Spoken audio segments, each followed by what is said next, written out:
My name is Clinton Corners. I am 35 years old, and at the beginning of this story, I was confused and angry. However, these were the only things I knew about my situation.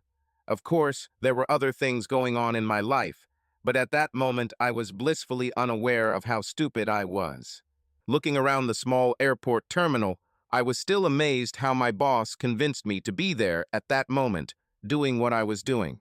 It was an autumn Friday morning, the day after Thanksgiving, and everyone else in our company, like most Americans, was relaxing. Yet here I stood in this tiny terminal, waiting for an even smaller plane that would take me north to Canada. My goal was to make a deal with a small Canadian manufacturing company that could subcontract the production of our parts. The company, North Star Manufacturing, supposedly had the latest state-of-the-art CNC and robotic systems that were more advanced than what we had in our area. According to what I could gather from people working with them, the company only had 5 or 6 employees. I wasn't entirely sure how such a small company could handle the volume of parts we needed, but my boss insisted that I go and study their work. I still remember the conversation that distracted me from the celebrations the night before. In a way, I was glad for the distraction. 8 of us, me, my wife Kathy, my brother Chuck, and his wife Annie, my parents and Kathy's parents had just started discussing my mother's favorite topic. "So when will I get grandchildren from you too?" she asked. Her question prompted Katie's mother to join the discussion in full agreement. Everyone looked at me. The smirk on my father's face told me that he was enjoying watching me squirm under my mother's relentless questions. Just as I started to open my mouth to shift the blame onto Katie, the phone rang. Katie rushed towards him with almost supernatural agility, taking the phone with her into the kitchen. Her smug smile made me realize that she had deliberately left me to my mother's interrogation. However, just a few seconds after her triumphant departure, she returned to the room, frowning. "This is for you, honey," she said, handing me the phone. "This is Frank." Frank stood for Frank Walters, my boss and owner of the engineering company I worked for. Only Frank could call me on a holiday during dinner. Frank lived, ate, and breathed work. He was probably already tired of all his relatives and decided to contact me to continue discussing his next project. For the first time, I was glad that he thought of me. "Yes, Frank. Happy Thanksgiving to you too," I said into the phone. "Clint, my boy, I've been thinking," he said. "Listen, I don't want to ruin Turkey Day for you, but I need you to come to the office tomorrow morning. I have another brilliant idea." Even when I hung up the phone, I knew I was going to hate his brilliant idea. But I used this call as a distraction. I pretended that I needed to go to our home office to get an important email. Alone in the office, I checked my personal email and played a few games until I heard the sounds of at least one parent getting ready to leave. I made it downstairs just in time to see the door closing behind them and my parents getting ready to leave as well. "I can't believe he's calling you on a holiday," my father said. "What a slave owner." "Yes, but someday I will lead the company," I said. "He has no sons and his daughter is not interested in business." "She'll probably marry someone who will," said the father. "It's unlikely to happen," I said. "She stands firmly on the side of the gays." "Well, maybe her partner will be interested in business after all," said the father. "It doesn't matter," I replied. "Frank is such a homophobe that he would never hand over a business to a girl who is into girls." "I just hope Frank appreciates all the dedication and commitment you show," my father finally said. Anyway, this morning I found myself in Frank's office listening to him explain this little trip to Canada to me. Completing this trip will earn me a bonus and a company-paid trip to Hawaii for me and Katie. One of the things I liked about Frank was that he demanded a lot from his employees, but also gave a lot in return. This trip, for example, he arranged for me to fly on a small private business jet. It was a first-class luxury aircraft that could accommodate no more than 15 passengers at a time. I will avoid long check-in lines. All seats on the plane were comfortable and well-appointed, and I won't have to avoid or deal with screaming children or problem passengers. Frank also arranged for me to stay in a first-class hotel with all the amenities. He even said that I could take Katie with me. Katie looked at me with sympathy when I told her about it and just shook her head. "It won't work, cowboy," she smiled. "I love you to bits, honey, and I hate that you have to do this on your day off. But remember, you're working hard now so that later, when we're older, we can retire early and travel the world together. However, tomorrow is Black Friday. I won't miss all the sales to wander around Canada with you, so call me often and get back to me as soon as possible, but I won't go with you." The whole day had gone smoothly so far. There was no snow yet, which was unusual for November in Michigan. Temperatures were in the upper 40s and low 50s, so I took advantage of the situation and still drove my Mustang. I liked that the airline offered indoor, secure parking. This made me feel confident that my Mustang would be safe and looked after while I was away. I was only going to be away for 2 days, but I was still worried about my car. However, with this concern, everything was taken care of, and all I had to worry about was the task ahead. The procedure for boarding the plane was different. I simply showed up in the hangar at the moment when the plane was about to take off. There was no ticket.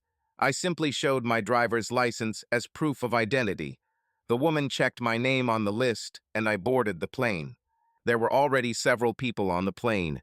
The two of them, sitting separately, were typical business types in dark suits. Both were already sitting with their laptops and barely glanced when I entered the salon. Another couple was clearly a businessman and his secretary. They seemed to be traveling on business. However, their expressions told a different story. There was a gray elderly woman reading a magazine, and finally, a couple of guys who appeared to be some kind of technicians. I sat in the middle of the plane, mainly because it was away from everyone else. A few moments after I boarded, a loud old man with two young men who were clearly his subordinates came on board. They loudly discussed everything that came to their minds. Several other passengers looked up, but the eldest of them only glared back. He was clearly too rude to care about the discomfort of the people around him. Just as the woman with the list checked it again and did a visual roll call, another woman slid through the doorway. Almost every head turned when she entered. She didn't look like Katie at all. She was unlike any girl I had ever dated. Katie was taller, slimmer, more my type. Or at least that's what I thought until now. But in less than a second after seeing this woman, my opinion changed. I also felt a flash of anger. After I saw her, Katie suddenly seemed incomplete. Or to put it in third-grade math parlance, my wife suddenly seemed less. Suddenly, Katie's firm and perky breasts weren't enough anymore. A couple of years ago, Katie had breast augmentation surgery. She didn't make them anymore. Most of the women in Katie's family had these saggy, upside-down, flat breasts. Katie didn't make them bigger, just fuller. She wasn't worth it. The woman who just came on board made all these types and comparisons irrelevant. Although she was completely covered up to the neck, it was impossible to hide the amount of flesh under her blouse. Although it was clear that she was wearing a bra that was probably designed by a design engineer. As she turned to look for a seat, all the blood in my brain instantly rushed to the other head. Her bottom was wide and seemed to be missing something. Of course, it was plump and round to the point that it seemed juicy. But I really felt like he was missing my hands. Constantly, even sitting there, my hands were clenching as I imagined squeezing and caressing that ass. Her legs, plump and graceful, served for more than just movement. They were the guardians of the promised land. In that moment, I saw myself spreading those gorgeous legs to get to what I really wanted. All this abundant loveliness was packed into a woman who was only 5 feet 2 inches tall, if that. However, these curves and what they promised faded before her eyes. Even from across the room, those eyes attracted me.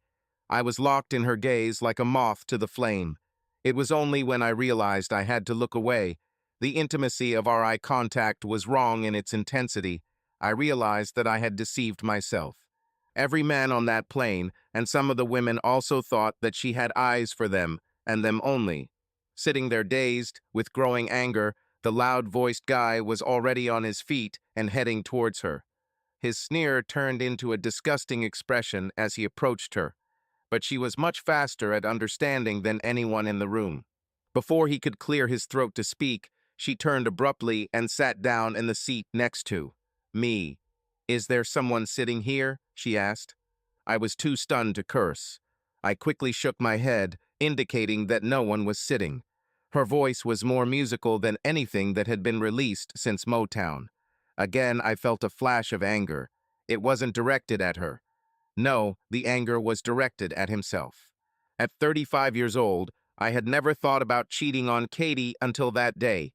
I just wasn't the type of person to leave my responsibilities. But from the moment she stepped on that plane, all the stupid love songs I'd heard my entire life suddenly made sense. What made it even worse was that I was sure that she didn't feel even the slightest bit of excitement that she caused in my mind, spirit, and pants. The loud-voiced guy returned to his charges, giving me a look that could melt tungsten. "Would you like to sit by the window?" I asked timidly. "Why not, dear?" she smiled. "I always like to see where I'm going. You're such a nice young man." Until that moment, I had never thought about her age. At that point, I began to wonder if age matters when it comes to women. Damn, let's be honest. Beauty is beauty, and a woman of such beauty transcends her age. However, it made me wonder how old she really is. Returning to my generous act, I actually gave her the window seat so she could be all mine for the short duration of the flight. If she was sitting in an aisle seat, half the plane might come over to chat with her. But this way, I had it for myself, and everything would have been much more comfortable. As the plane's engines began to get louder, I looked at her carefully. Many questions arose in my head. How old is she really? What does she do?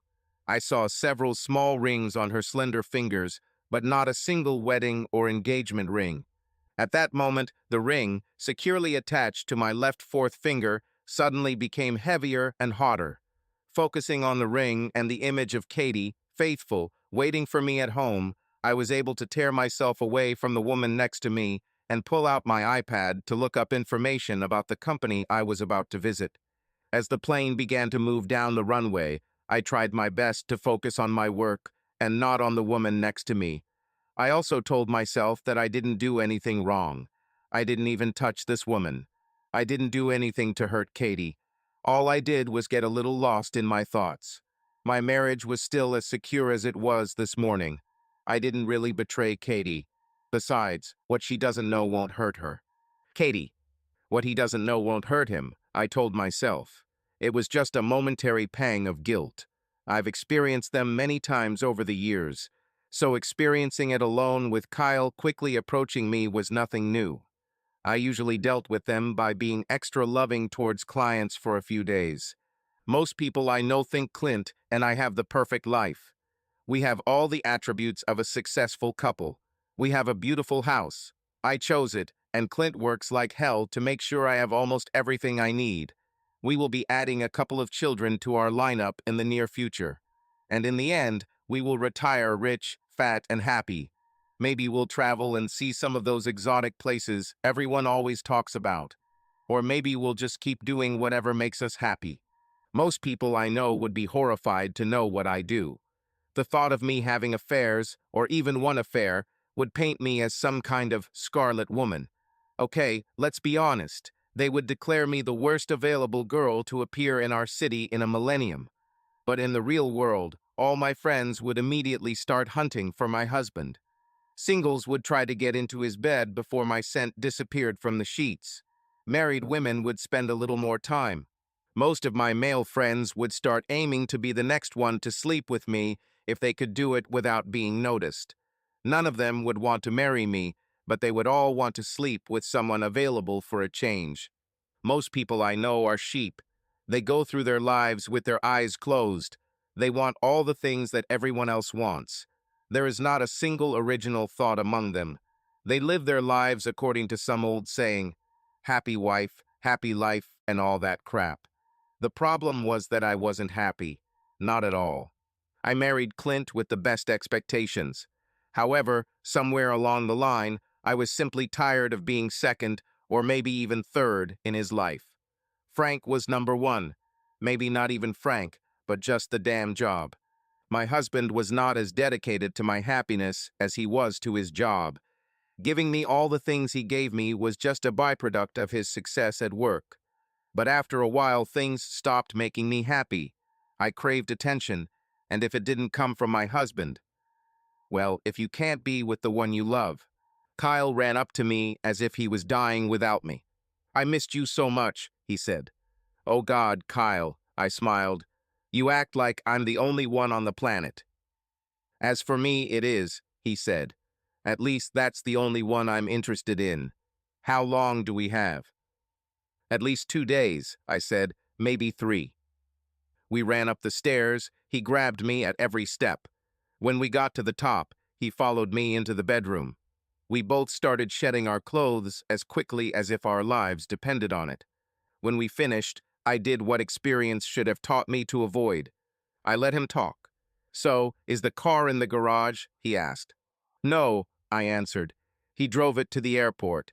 Does that upset you? Well, no, he said. Disappointment colored his words. And to think I thought you only wanted my body, I said. But I'm starting to think you really want to get to my husband's car. No, he said quickly. It would just be fun. You always say he never lets anyone drive it. It would be another thing he shares with me without knowing it. The ringing of the phone interrupted our conversation. I grabbed my phone from the table next to the bed. After a short conversation, I turned to him and told him to get out. I thought I was staying a couple of days, he whined. Both my mom and my mother-in-law are heading here, I said. And none of them are stupid. I'll call you when I get back. We're going shopping. He got dressed and left without a word. I spent the day spending Clint's money and hearing 2 old ladies tell me how much Clint loved me. My sense of guilt grew with every statement they made. I ended up having dinner in town with my mothers after we finished shopping. As usual, my guilt led me to buy more Christmas gifts for Clint than I had planned, and I again thought about our future together. I don't think I really knew what I wanted. I had no idea if I loved Clint. All I knew was that I loved the lifestyle his work gave us, and whether I loved him or not, I wasn't ready to give it up. I'm very attached to Clint, and I never want to hurt him. I thought again, maybe divorcing him would be the kindest thing I could do. I decided again that divorcing him would be stupid. Neither of us wants this. Clint loves me with all his heart. Divorce would only hurt him, and it would hurt me. At 35, I was no longer a young girl. I've seen how bad things are for most women I know after divorce. Most of them end up failing in many ways. They became prey for men who used them only for sex and robbed them of much of their dignity. They also went from managing 100% of a man's income to managing maybe 40% if they were lucky, and most of them ended up losing their homes and having to find work. I felt great pity for those who remarried. They usually put up with a lot of crap just to keep a man who was never as good as their first husband. The only reason they did it was because it was better than being alone. Those who never remarried were the most miserable. They became lonely old women with a house full of cats who dreamed of spending the night looking after their grandchildren. And even if I divorced Clint, other than unhappiness, what would it bring me? Kyle, damn, I'm not that stupid. First of all, I don't like Kyle. I just love the attention he gives me. Kyle, even at 27, is not fit to wear my husband's sweatpants. Kyle has no job, no prospects, and never went to college. There's no way he could ever support me. Kyle dreams of becoming the next successful white rapper. I've heard him rap, and he's terrible. I don't know anything about hip-hop music, but I know it's not good. If I had my back to the wall, I could probably beat Kyle in a rap battle. The second reason I don't like him is that I'm not stupid. I know that despite his protests, the main reason Kyle is with me is the money I give him. Of course, sex is sex, and he takes it because I give it to him. But Kyle doesn't love me any more than I love him. I was lost in my thoughts for so long that I didn't notice the time passing. So it came as a surprise to me when my mother-in-law mentioned how late it was already. "We better get you home so you can be there when client calls," she said. My mother agreed. In fact, Clint could and should have already called me on my cell phone. even if it was just a quick call to let him know he had arrived. When I returned home, he still didn't call me. I started to worry. I went through everything in my head. We didn't quarrel, and he kissed me as if he didn't want us to separate that morning. He even asked me to go with him again.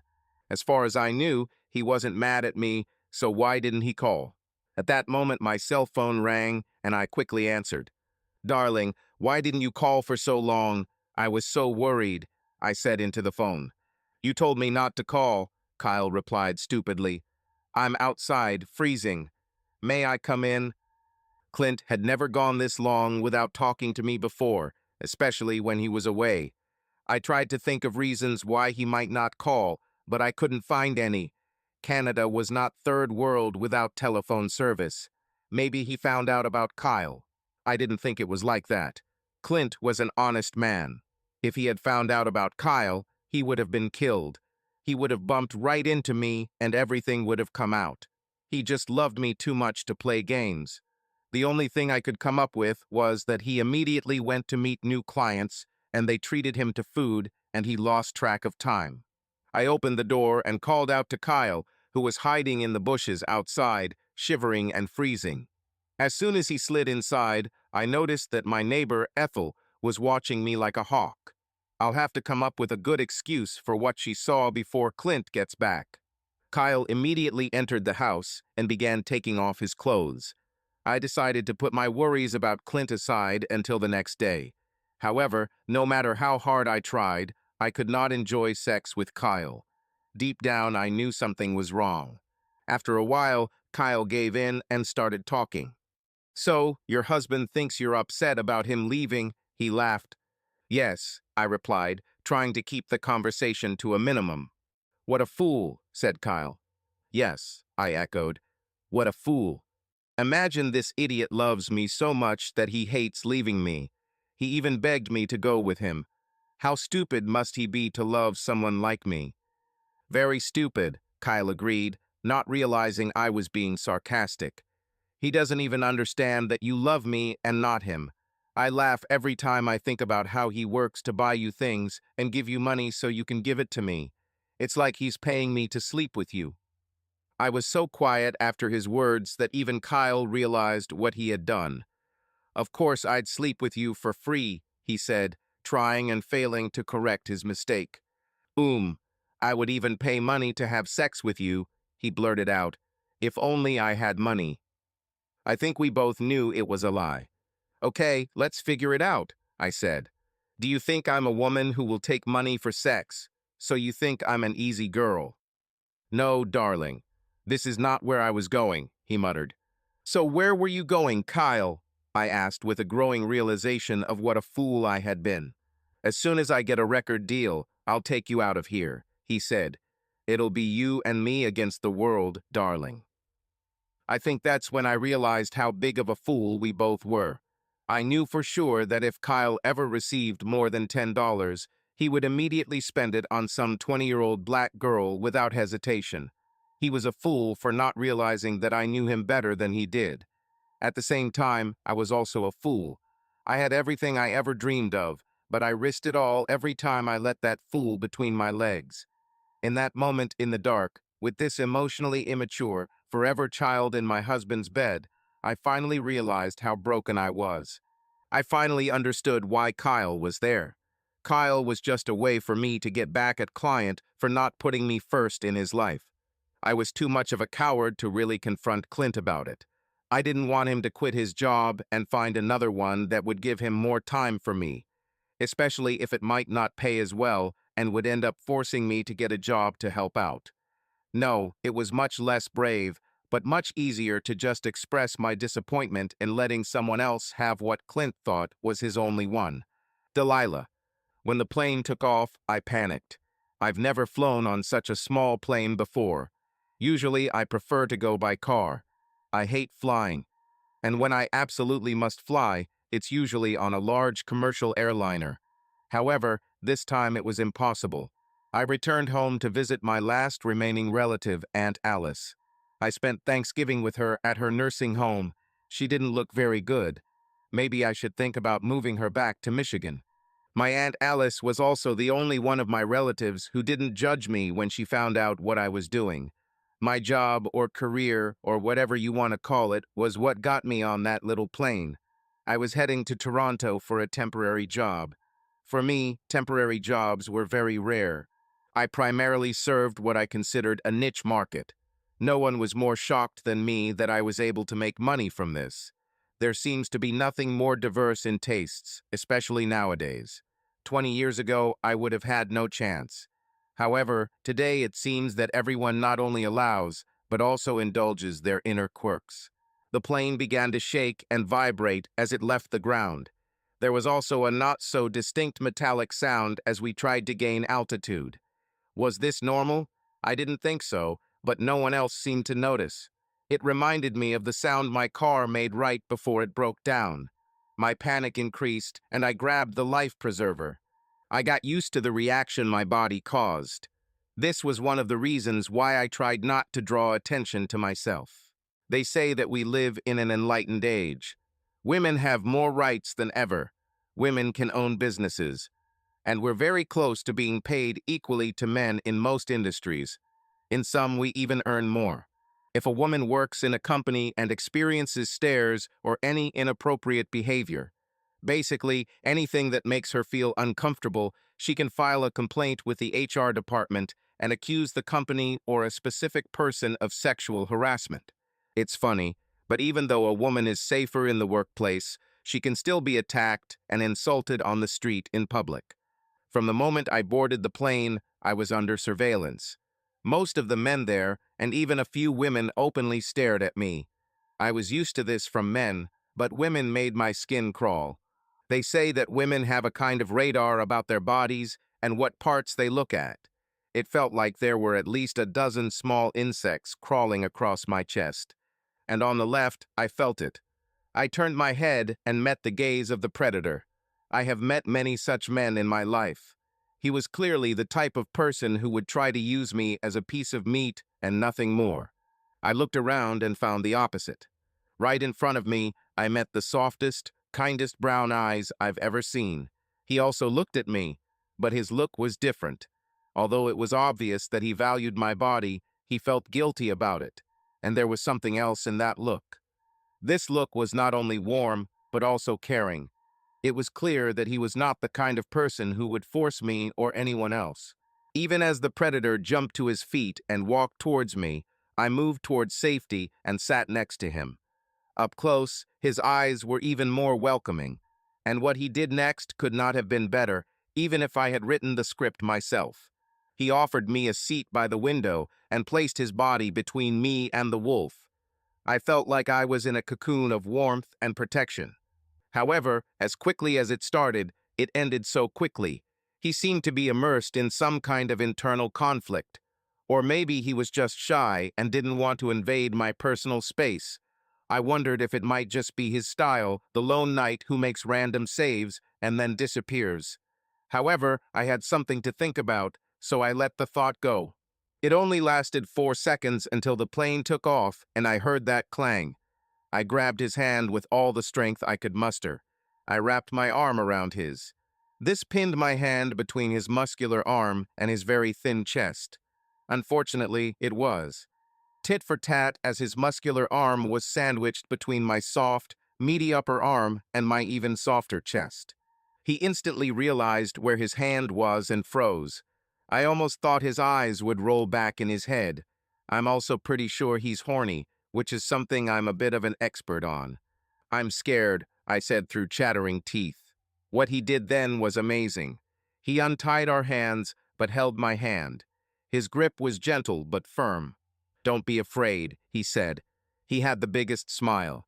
I was sure that if there was such an opportunity, I could get lost in those eyes. But what do I know? At 47 years old, I was in love only once, and he had 2 left legs. "Flying is the safest way to travel," he said. "If that's the case, why is it that when a car gets into an accident, only 1 or 2 cars are damaged and most people come out of it unscathed?" I asked. "But when the plane crashes, everyone on board looks like their bodies have been put through a meat grinder and the damage spreads across 3 counties." You're exaggerating, he smiled. Besides, we won't fall. I think we just hit a few air pockets. Usually, it is only difficult during takeoff and landing. The rest of the flight will be so smooth that you won't even notice that we're moving through the air at over 300 miles an hour in a beer can with wings, I spat out. This thing is made of aluminum. Remember 20 years ago when beer cans were made of steel? Back then you had to be a very strong man to crush the can. Now even little girls can crush one. Why the hell do they make planes out of something so fragile? I was so excited that I let my hands move in all directions as I spoke. This made my breasts jiggle, and within moments, all the men around us, especially the wolf and his pups, were looking at me. I'm Clint, he said softly. I promise I won't let anything happen to you. Delilah, I said, returning his smile. I'm going to hold you to your word. He told me about his trip and what he was doing on this flight. He talked about his business and, unfortunately, his wife. As we sat holding hands as the plane cut through the air like an aluminum rocket, all my fears evaporated. I was no longer afraid, but I wasn't going to let go of his hand. I lived in the moment and had no intention of letting it go. Despite what I did in life, I was always a good girl. However, I was ready to let it all go. If this man asked me to join the Mile High Club, I was ready. I didn't care that he was married or anything. For more than an hour, I was content to just listen to him. He made me laugh and feel special. But most of all, for the first time in as long as I could remember, a man made me feel like more than just a pair of big breasts. The amazing thing was that after we started talking, his eyes never left mine. He mentioned my blue-green eyes several times in conversation, and every time he did, I felt a shiver between my legs. I almost got angry when the flight attendant, or whatever she called herself, interrupted us to tell us that we were on schedule and would be landing in an hour. She told us that a storm was approaching, and although the plane was flying fast enough to outrun the storm, we would probably need warm clothes during our stay in Canada. I noticed that during the entire conversation with us, her eyes constantly moved from my breasts to his eyes. The bitch clearly didn't know if she wanted to have sex with him or me. Hell, maybe she wanted both of us. I rejected her with one of those rude hand gestures. It wasn't something I usually did, but I wanted to enjoy every moment with Clint. Even the air seemed sparkling. It was one of those perfect moments that fate gives us once or twice in our lives. And as soon as she walked away in anger, the wolf returned. Hey, baby, you should look at the view from the other side of the plane, he said. For what? I asked. Isn't this side of the plane flying over the same land? Well, yes, he said, but maybe the company would be better. I doubt it, I said. You know, my eyes are up here. They have a strange structure. My eyes are above my neck on my face. Think about it, or better yet, just go back to your seat. She must be into women, he spat, addressing no one in particular. Oh, good, the flight attendant said happily. She winked at me. Before I could express my disgust, there was another one of those clanging noises I had heard earlier. But this time it was so loud that everyone heard it. Suddenly, the plane veered sharply to the left and fell a long distance before leveling off. But even as the plane tried to return to its correct position and altitude, we heard several more bangs and clanks and noticed through the window that fire was engulfing the jet engine attached to the left wing. Everything went wrong. I couldn't focus on my own thoughts because some stupid bitch was screaming at the top of her lungs. Clint covered my mouth with his hands to let me know that I was the one screaming. I climbed over the armrest separating us and found myself in his lap, pressing against him as hard as I could. I couldn't help but notice how good he felt. The plane began to rock, first one way, then the other, and it was clear that we were falling, and falling quickly. I was still screaming, and Clint stopped listening to me. He looked at everything around us. He grabbed my hand in an iron grip and pulled us forward 2 rows. Please, sir, sit down, the flight attendant shouted. Clint pushed us into the row of seats he was watching. He pulled out a couple of pillows from somewhere and bent me forward. Keep your head down, Delilah, he said calmly. He squeezed my hand and smiled at me. I was terrified. I was ready to scream again, but he did something that shocked me even more than the fact that I was about to die. He kissed me, and amidst all this turmoil of approaching death, my mind recorded this kiss. Before I had time to realize it, he sharply tilted my head down and threw himself on top of me. The plane hit something, and there was a sound like 1,000 explosions at once. Metal could also be heard tearing or tearing. The world around us turned upside down. The floor suddenly became the ceiling, and then the floor again. The seats in front of us were compressed from the pressure of the impact and the pressure of the seats being pushed forward by inertia.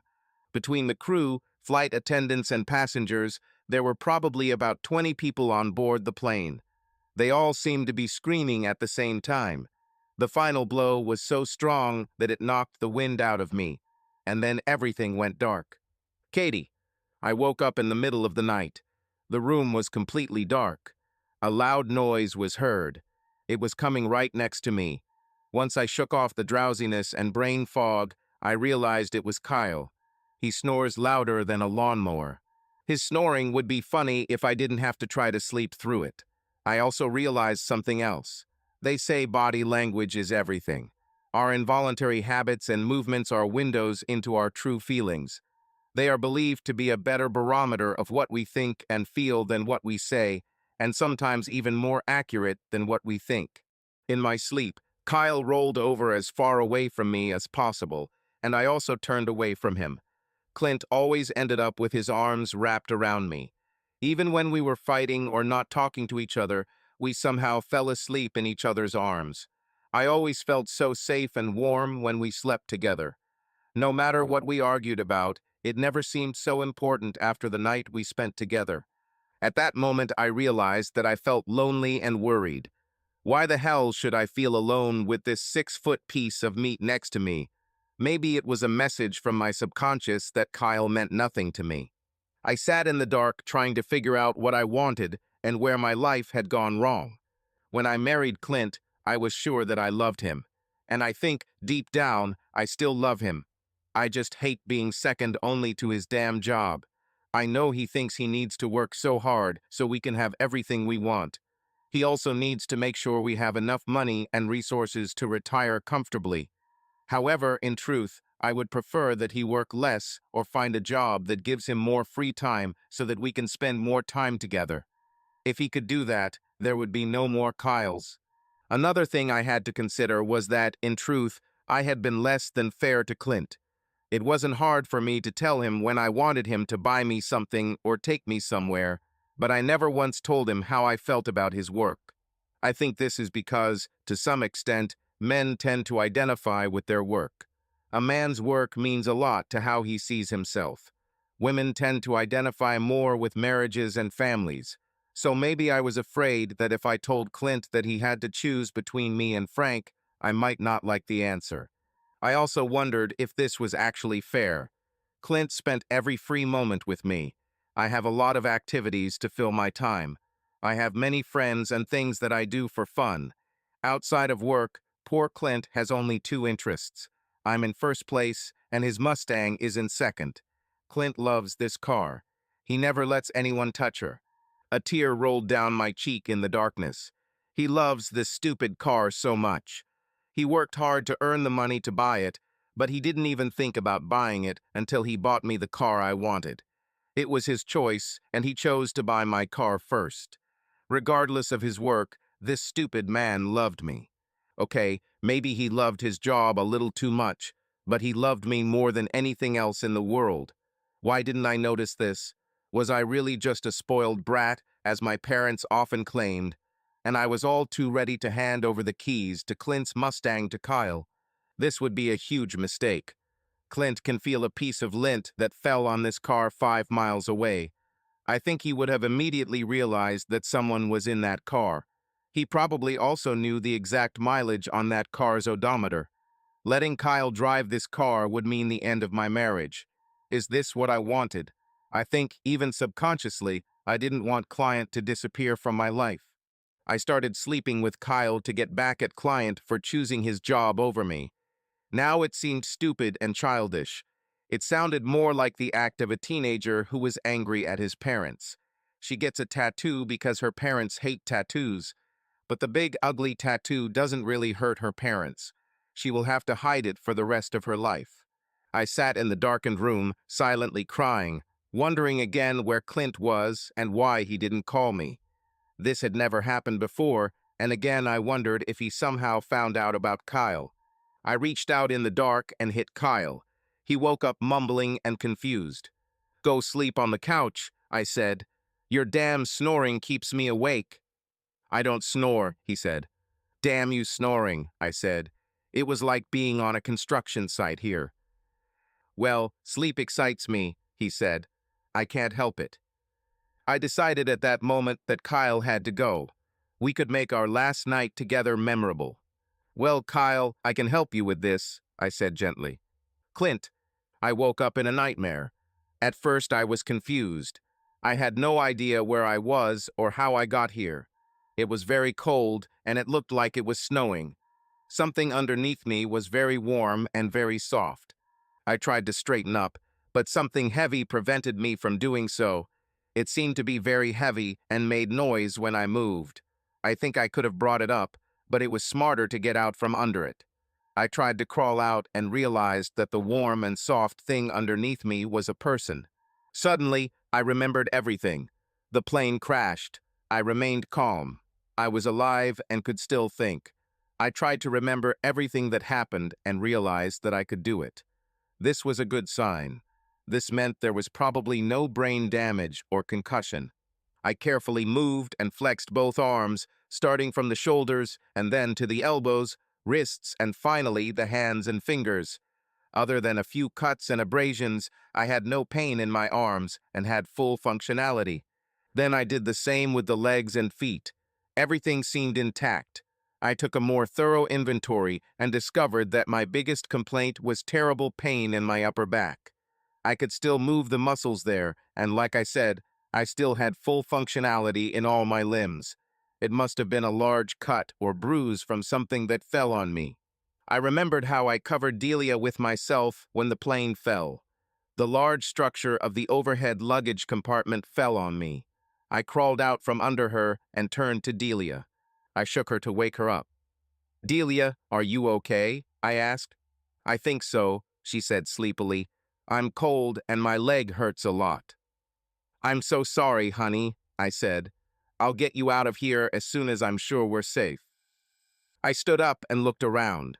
It was dark and my eyes slowly adjusted to the lack of light. Several small lights helped with this.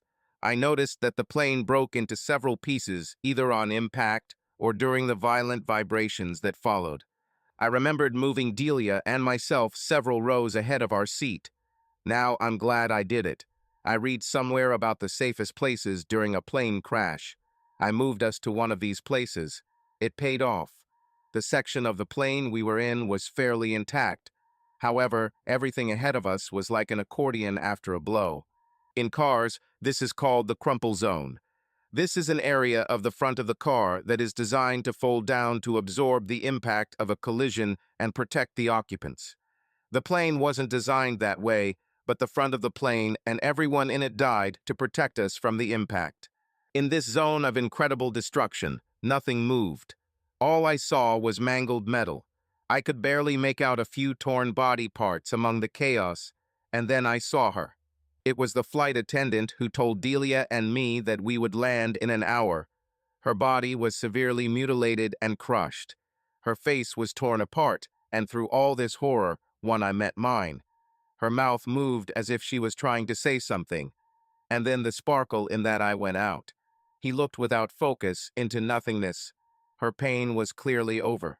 The plane's skin broke and snow fell thickly into the plane. I felt something else. It was a pungent and familiar smell. It smelled like gas. Hell, it's probably jet fuel. With the fire burning, it was very likely that it was only a matter of time before parts of the plane began to burn or explode. I looked at Delia. "Delia, we have to get out of here," I said. "I like it better when you call me sweetheart," she said. I grabbed her arm and tried to pull her out from under the luggage compartment, and I heard her scream. "Clint, stop. she screamed. My leg is stuck. I knelt down and began to examine her left leg. I felt her from thigh to foot. She was free until the very end. It's not the leg that hurts, but you can do it any time, she said. I have many body parts that you can feel. Sorry, I said. I was just trying to understand what was going on. And to tell you the truth, you didn't say which leg hurt, so I started with the closest one. Despite the pain, she simply smiled at me. I began to examine the other leg and realized that her lower leg from knee to ankle was stuck between the seat we were sitting on and the seat in front of us. There was no way to free her without moving that seat or cutting off her leg. At the same time, the smell of volatile jet fuel became stronger and stronger. It was only a matter of time before the part of the plane we were in caught fire. Crap, I shouted. I think you need to free my leg first, she chuckled. We would enjoy it more that way. Ha ha, I laughed. What a sense of humor. Who's kidding, she said. I looked around to find something useful. There must be an emergency toolkit somewhere. I didn't find anything. And then I noticed one of the destroyed seats. The frame was made of fairly strong steel tubes. I knocked one of them out and returned to Delia. I inserted its end between the seats and applied force, pushing the two seats apart. It worked, and just in time. I noticed out of the corner of my eye that the opposite side began to smoke, and small tongues of flame were licking the lining of the walls. We need to get out of here, I said. I applied more force, pushing the seats apart, and suddenly the tube in my hand bent under the tension and the two sections separated. Delia's sudden gasp let me know it was painful. I ran back to the destroyed seat. This time I grabbed two tubes. Delia, this is the last chance, I said. I know your leg hurts. We don't know if it's dislocated or even broken, but you have to move it, no matter how painful it is. The plane will soon catch fire, and we will either get you out of here or burn with it. So as soon as I do this, you have to take your leg out. If I can't take it out, you can still leave, she said sadly. Not an option, I said. I promised you that nothing would happen to you, and I meant it. So get ready to move your foot. This time I inserted both tubes into the gap. I threw all my weight, and the gap between the seats increased. With a loud scream, Delia pulled her leg out as one of the tubes broke and the other bent. Come on, Delia. We must leave, I shouted as the flames approached us. She could barely step on her foot, so I stood in front of her and carried her on my back to the open end of the plane. The section of the plane was at least 10 feet above the ground, and the gaping hole we were going to use as an exit had no smooth surfaces, only sharp sheets of metal. I grabbed a piece of carpet and pulled it towards the hole. Sit on it, I shouted. I'll jump. Then you slide down and I will catch you to help you land. Try to keep your sore leg off the ground. I didn't give her a chance to answer. I jumped into the darkness. There were also small lights on the ground. We were in a dense forest, and I saw large pieces of the plane scattered throughout the area. As soon as I landed, I extended my hand towards her. She slid to the edge and then fell into my arms. The tension was quite strong. She was not a little girl. I grabbed her waist and got a full set of big, soft breasts. Clint, if you wanted to kiss my chest, all you had to do was ask, she grinned. This applies to me too, asked a voice behind us. God must care about the bastards, Delia whispered. As soon as I got Delia on her. Well, one good leg, the section of the plane we were on caught fire. I grabbed Delia and practically dragged her towards the plane until we were at a safe distance. What's wrong with her? Asked the loud-voiced guy. That's her leg, I said. She can't walk on it. Damn, this sucks, he said. It's a pity to lose such breasts. You can't lose what you never had and what you'll never get, Delia spat. He simply shrugged and turned away from us. We can handle it, he said. He walked to another part of the plane where his minion and several other people were waiting. There were 2 other men and 1 woman standing there, and another flight attendant tending to another man who appeared to be injured. I noticed that they had time to plunder their part of the plane. The only thing I didn't see was the tail of the plane. I assumed that when the plane hit the ground and broke up, it landed nose first, and the rear of the plane was thrown further out. I noticed that several bodies were lying on the ground, and that a group of survivors had torn off their clothes and were wearing them for additional protection from the cold. One of the men returned inside the section of the plane from which they had come. He called from the plane's doorway, and one of the other men followed him inside. Apparently, he found something else that could be useful to them. "Clint!" I heard Delia scream. I turned around and noticed that the loud-voiced guy had approached her again. I headed back to them. They seemed to be having a heated conversation. "Hey, buddy," the man said with a big smile. "Have you talked to my people? Are you thinking of coming with us?" "Stop lying, you bastard," Delia flared. "He wants you to go with them because you are strong and can probably make it. He thinks that I should stay here with that disabled person on Earth, since neither of us will be able to go as far as he thinks we need to. He also wants to sleep with me before you leave." "I was just being logical," the loud-voiced man said. "Those of us who are in good shape should go that way." He pointed in the direction the plane was flying. "And just leave them here?" I asked.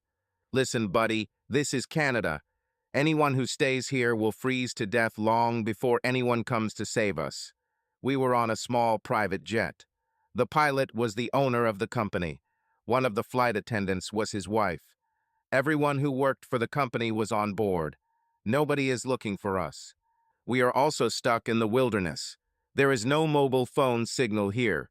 We can't call to be picked up. As you heard on the plane, there's a big winter storm coming here. The plane was flying at about 300 miles per hour, so it was ahead of the storm. The snow will start to get thicker at any moment. If we don't start moving, we'll all die. People who can't keep up with us will only slow everyone down. This is nature, survival of the fittest, and all that. "What does this have to do with you wanting to sleep with me?" Delia asked. "I just thought that." He stammered. "Damn, look at her. Do you even know who she is?" "We'll be fine on our own," I said.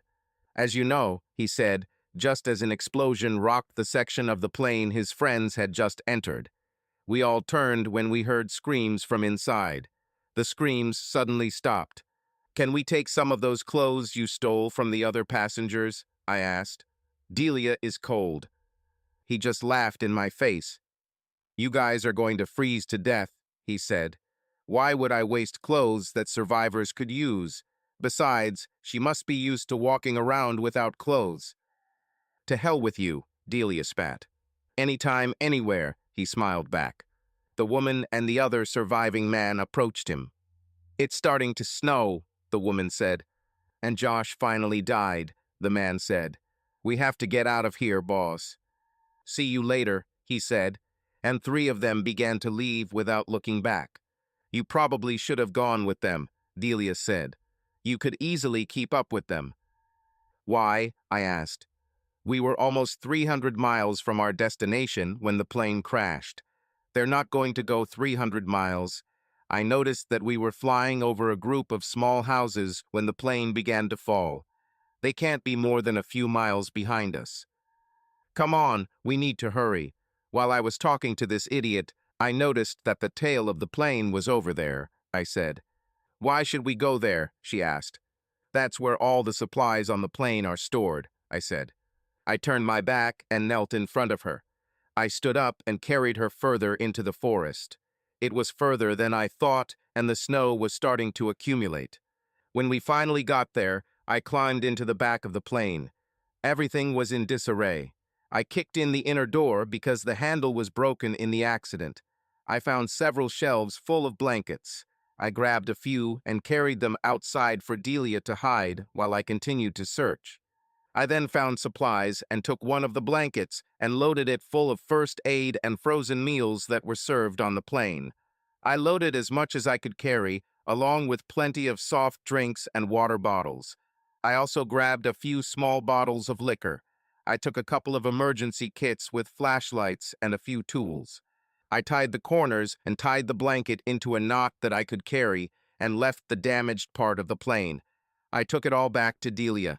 I found a damaged piece of metal skin on the plane and was able to bend it until one end formed almost at a right angle. I threaded the strap through the rivet hole at the other end. I did it twice to make it stronger. I then threaded one of the blankets through the belt. I laid out several blankets on a makeshift sled. Then I laid Delia on the sled. I wrapped her in the rest of the blankets and placed the packed supplies on the sleigh. "Try to sleep," I told her. "Are you warmer?" She simply nodded. I pulled her on the sled back to where the rest of the plane was. Then I started walking in the direction the plane had come from. Delia talked to me as I walked. The effort kept me warm for the first part of the trip, but my hands started to get cold. I stuffed them into my jacket pockets and continued walking. After an hour or so of walking, I started to get tired. Delia had fallen asleep shortly before. She was exhausted from everything we had been through. The last thing she said to me before she fell asleep was thank you for everything I did for her. I wanted to take a break. It was strange. I usually went for a run every day. I could run 5 or 6 miles without much effort. However, while pulling the sleigh, I seemed to lose strength before we had gone even 2 miles. I knew that if I sat down and took a break for even a few moments, I wouldn't get up again. If I die there in the snow, no one will ever know what happened to me. What will happen to Delia? What will happen to Katie and my family at home? Thoughts of my family kept my legs moving long after I was ready to give up. Finally, I saw them, a group of small houses about half a mile from where I was walking. They were to my left, which made me think I had turned right as I walked. If I had walked straight, I probably would have reached them by now. If I had turned any further to the right, I would almost certainly never have seen them. In the distance, I heard some kind of animal cry. I headed towards the houses. When I finally reached them, I saw a fence surrounding the complex. There were 2 gates. The big ones for cars were locked. However, the small ones, through which only pedestrians could pass, could be opened by simply snapping them into place. I pulled the sleigh through the gate and to the first house I saw. The place turned out to be some kind of hunting lodge that was abandoned. The cabin I chose wasn't the largest, but it seemed the most complete. The front door was locked. I returned to the largest building. It seemed to be an office. I knocked down the door. The rotting wood made it easy. Behind the table, as I had hoped, there was a board with the keys to all the houses. I took the keys to house number 6 and returned. I opened the door and pulled Delia inside.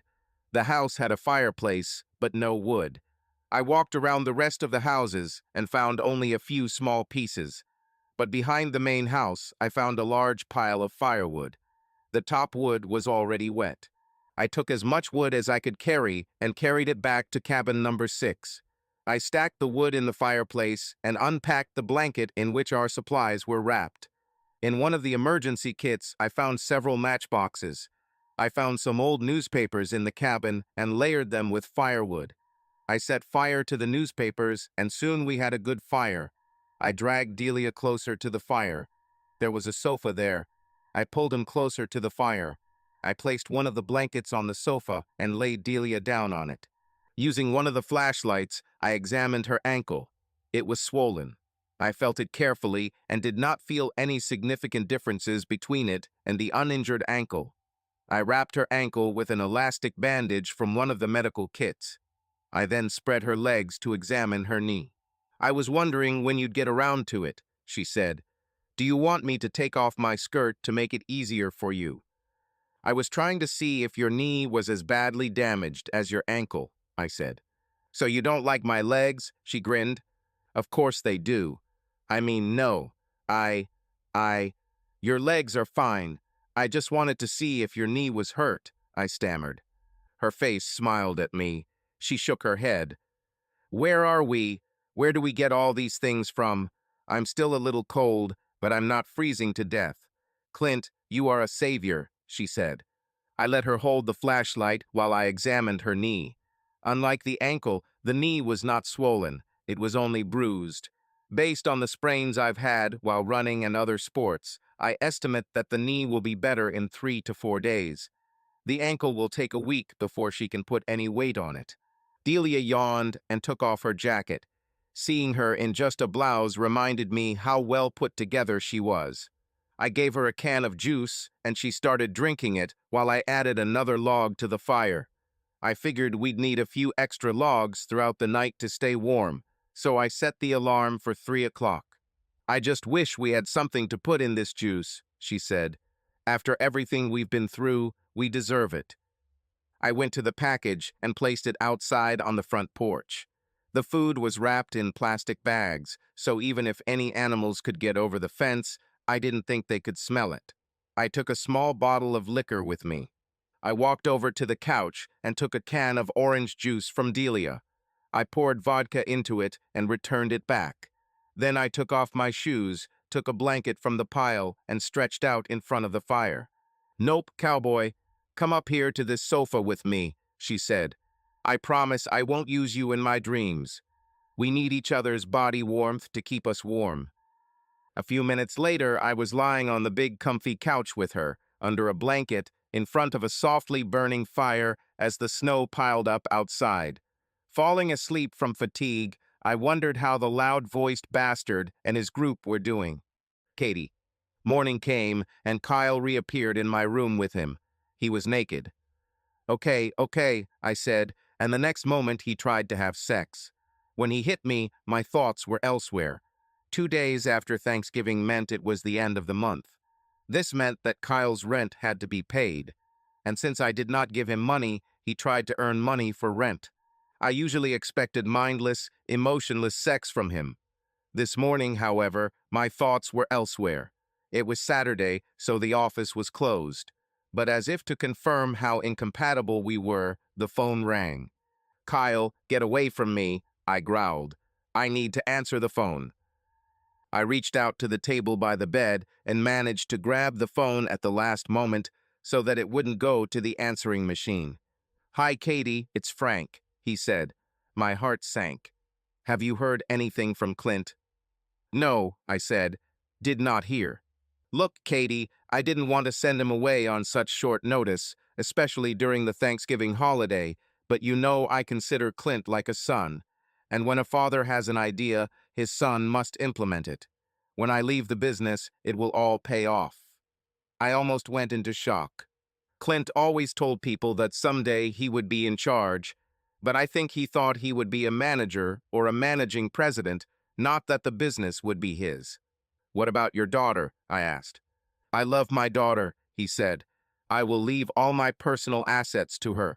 She will be very rich, but it took me a lifetime to build this business. Sally will just sell it. So I'm leaving my money to her, but I'm leaving the business to someone who loves it as much as I do. Perhaps one of your children can inherit it. I hope the son will be named after me." That was a hint. "But please don't tell client about any of this. In any case, if he calls you, tell him to contact me immediately." "I'll tell you, Frank, but do you have any idea why he didn't call me or you?" I asked. I talked to these Canadian guys on the phone several times. These guys are workaholics, and our Thanksgiving is not a holiday for them. If Clint had met them as soon as he got off the plane yesterday, they had probably been meeting all evening and all night. "Clint probably figured he could wrap things up faster and get home to you," he said. "With luck, he can already fly home. I sent him on a private business jet and—" "Frank, I have another call," I said, interrupting him. "I'll tell him to call you as soon as possible. And let's call the first boy Frank. Hell, if it's a girl, her name will be Frankie." As soon as I hung up, I turned to Kyle. "Go away. I think Clint is already on his way home," I said. "But what about—" he began. "Kyle, do you want to be pleased or do you want rent?" I asked. "Why can't I have both?" he whined. "I love you so much. My new song is all about you. It's called, 'Why Are You So Cold?'" I burst out laughing. "Kyle, I know a lot of black people and none of them actually talk like that," I said. I wrote him a check, then gathered his things and pushed him out the door, trying not to laugh. It could have been worse. He could try to perform it for me. I cleaned the house like a woman possessed. I needed to destroy all traces of Kyle before Clint returned. It was so like him to work all night just to get back to me. Another thought that was running through my head was that Frank was going to leave his business to us. We will become millionaires. Our retirement will be spent traveling the world and living in luxury. I decided to start working on the kids as soon as Clint returned. Later that evening, Frank called again. I told him I still hadn't heard from Clint. "Katie, honey, I have bad news for you," he said. "Did he call you?" I asked excitedly. "When will he come home?" "Katie, the plane hasn't landed," he said. "He disappeared somewhere between Detroit and Buffalo Gap." I was shocked. I could barely concentrate on what he was saying. "We don't know anything bad happened," he said. "If there had been an accident or a plane crashed, we would have known about it. We just have to be patient and wait for news." I called his parents and mine and told them what was happening. The first week I sat on the phone around the clock. Our parents, either Clint's or mine, were always with me. Frank called every day. A week later, life returned to normal. I was still in contact with the American and Canadian authorities, but there was no news. Then Kyle came to visit me. He obviously only came back because he needed the money, but I didn't care. I'm tired of being alone. Kyle told me he missed me. He said he loved me and a week was too long for us to be apart. He claimed to have written several songs about me. I didn't care. I was just glad to have something to focus on other than wondering where my husband was. Kyle was with me when the plane was discovered. The plane broke into 3 or 4 pieces when it hit the ground. There were multiple fires and explosions either in the air or on the ground after the impact. They were checking the company's computer systems to find out how many passengers were on the plane that day. Due to recent bookings, there was no exact way to know. Clint was one of those last bookings. We showed the authorities the receipt Frank had with the flight information as proof that Clint was on board. The official passenger list showed only 13 people on board. But if the latest reservations did arrive and were on the plane, there could have been 15 passengers or 20 people if you included the crew and 2 flight attendants. If you include a body on the ground near one of the parts of the plane, there were 15 bodies. The authorities, of course, hoped that was all. 15 official passengers, 15 bodies. This way they could pack everything into a neat little package. DNA would still be needed for identification, but the whole thing would be complete. I cried for 3 days straight. Kyle was with me the whole time. I no longer cared who saw him. 2 days later, all hell broke loose. They found, purely by chance, something that forced them to resume their search. One of the teams traveling to help investigate the crash was a Canadian company north of the crash site. On their way to the site, they came across 3 bodies. The 2 bodies were male. The third was a woman. The woman was wearing a jacket with the airline logo. Apparently, 3 survived the crash and froze to death while trying to reach safety. The nearest town was more than 100 miles away. It was a stupid attempt. They would never have made it. One of the men died with his mouth open, as if he was still talking when death overtook him. Frank and I went to the site to identify the bodies. We have already seen all the bodies except those that were badly burned and needed DNA identification. Neither body was Clint. That night after sex, Kyle asked me when we would receive a check from the insurance company. Clint. I woke up the next morning and realized that the fire had gone out. My hand, the one on which the watch was under Delta. This explained why I didn't hear the alarm. Both my arms hugged her. It was a very intimate position, and I immediately felt guilty. "Delia, wake up," I said. "I'm not sleeping," she answered cheerfully. "We need to get up," I said. "No, no need. I feel warm and comfortable. Why should I go somewhere?" she asked. She turned and looked at me. Her blue-green eyes were incredible. Our faces were so close to each other that it took all my self-control not to kiss her. "Give me one reason why we need to get up," she asked. "Breakfast," I said. "Okay, that's a good reason," she said. "Do we have breakfast?" I nodded. "And lunch and dinner too. If we are careful and eat 2 meals a day, with chips or nuts for lunch, I estimate we have enough food to last us more than a week. I think your ankle will be healed by then." If no one finds us by then, we'll both go back to the plane and get more. That sounds like a plan to me, she said. Let's eat. I lit a fire and used the grate that was already there to heat up the ready-to-eat food. There were even a few plates in the kitchen. After breakfast, I explored the lodge. There was a sleeping loft that could be reached by stairs, but it was too far from the fireplace to be useful. There was no other source of heat in the house, so it looks like we'll have to sleep by the fire. I was about to go to the other houses to explore when I discovered that we were covered in snow. I spent the rest of the day talking to Delia. Although the conversations were extremely superficial, the growing closeness between us was undeniable. Delia seemed to enjoy teasing me and testing my boundaries. We could talk about the most innocent topics when she would just stare at me with her bluish-green eyes and say, "You like me, don't you?" Or when I told her that I needed to push through the snow to get more firewood before it ran out, she would really bug me. "It's very cold there," she said. "I know," I said, "but I can't let you freeze." "You really can't," she said innocently.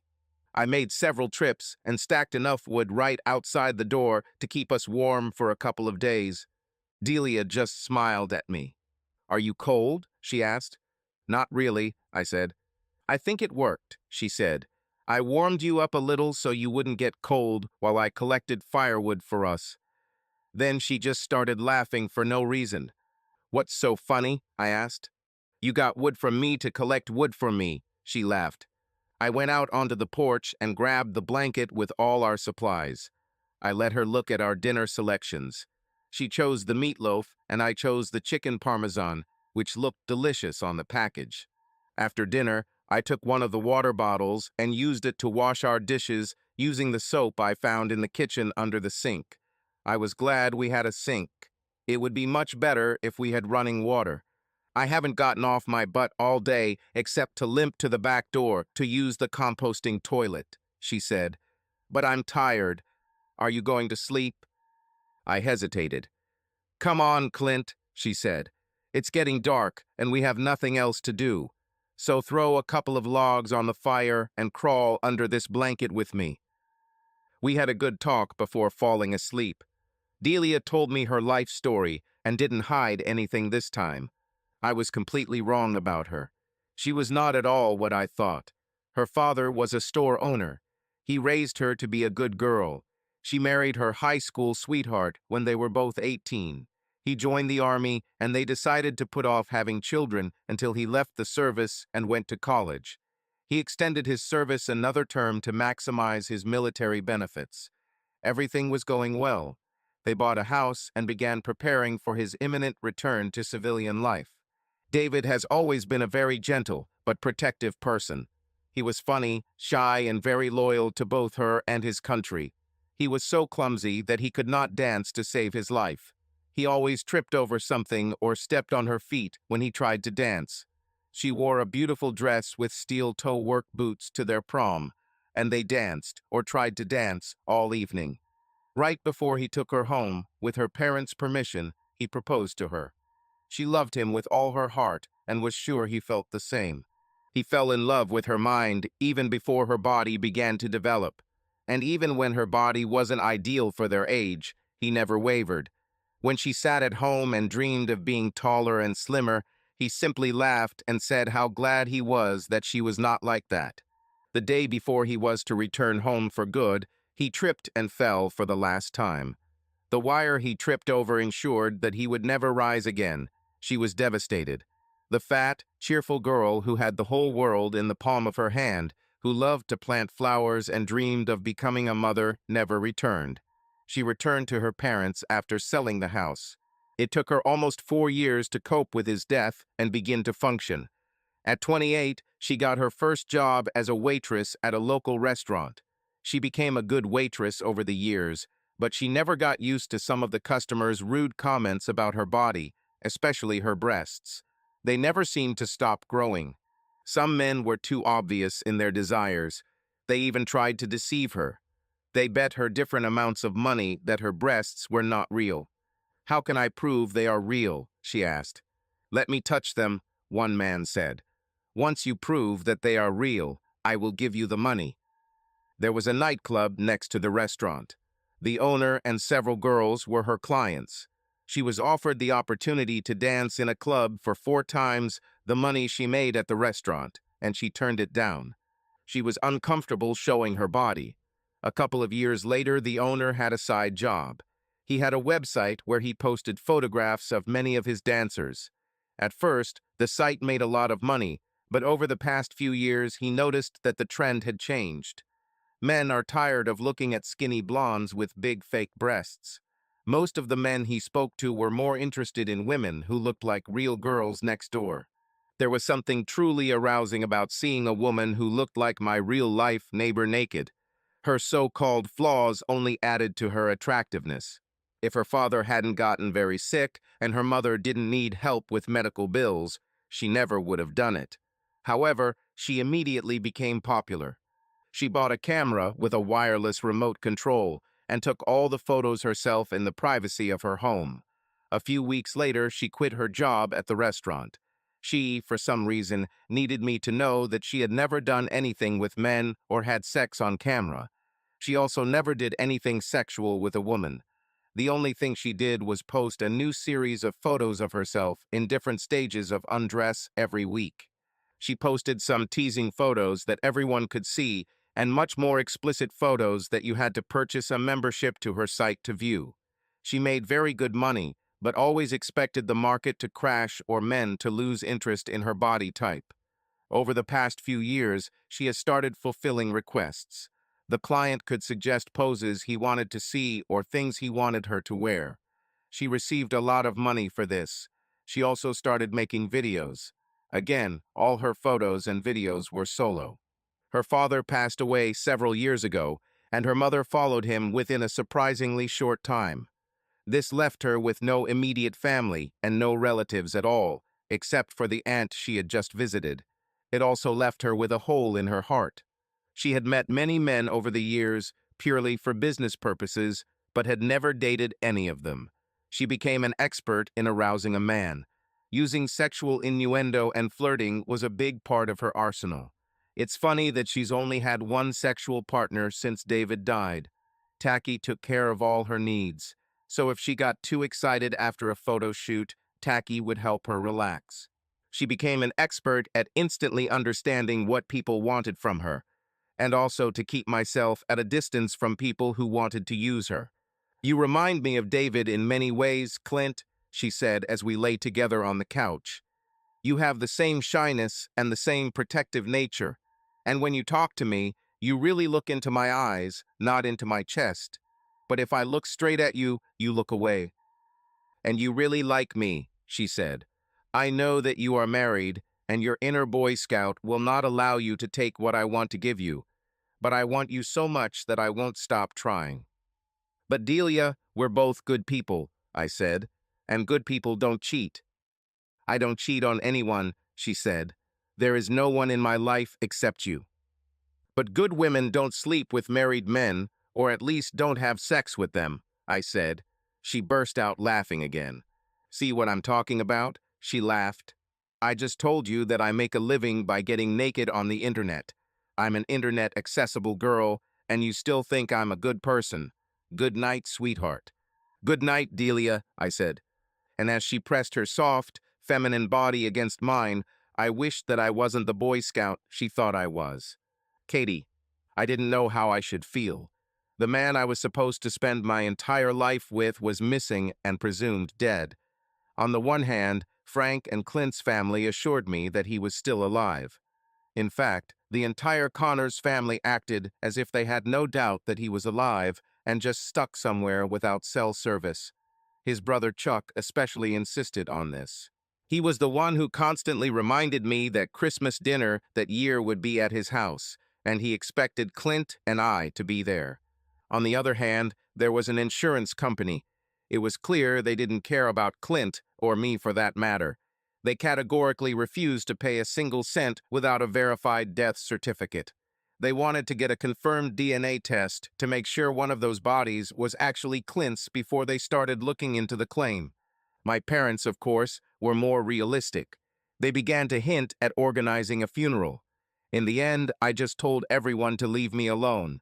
I told them I didn't want or need any visitors or well-wishers. I just needed to think things through. To do this, I needed to be alone with my thoughts. The reality, of course, was somewhere in the middle. I needed to figure out what I really wanted. For most of my life, I was supported by either my parents or Clint, and therefore they controlled the financial flow. I had insurance on Clint for $250,000. In the event of an accident, she would pay double the amount. If they couldn't prove some negligence on the part of the crew, I'd have $500,000 of my own money. As much as I loved Clint, it was a lot of money. Of course, if Clint came back, we'd be a lot richer in a few years. But there is quite a big difference between we and I. Kyle was a different story. He sensed a big jackpot and wanted to be in on it. He was especially nice to me and constantly told me how much he loved me. Every chance he got, he rubbed himself against me and tried to have sex with me. For some reason, he really believed that he could sleep with me and get some of my money. But I have to admit that his presence distracted me. I just wanted it all to end, one way or another. I either wanted my husband back or a big check, and I hadn't yet decided which I wanted more. Then I decided to leave Kyle for two reasons. The first was that although I didn't love him, I could control him, and I liked it. My life with Clint, and probably with any other man, would be a series of compromises. With Kyle, I was clearly in charge. If I wanted to force him to pleasure me all night without giving him any satisfaction, he would have no choice but to do what I want. The bitch in me loved it.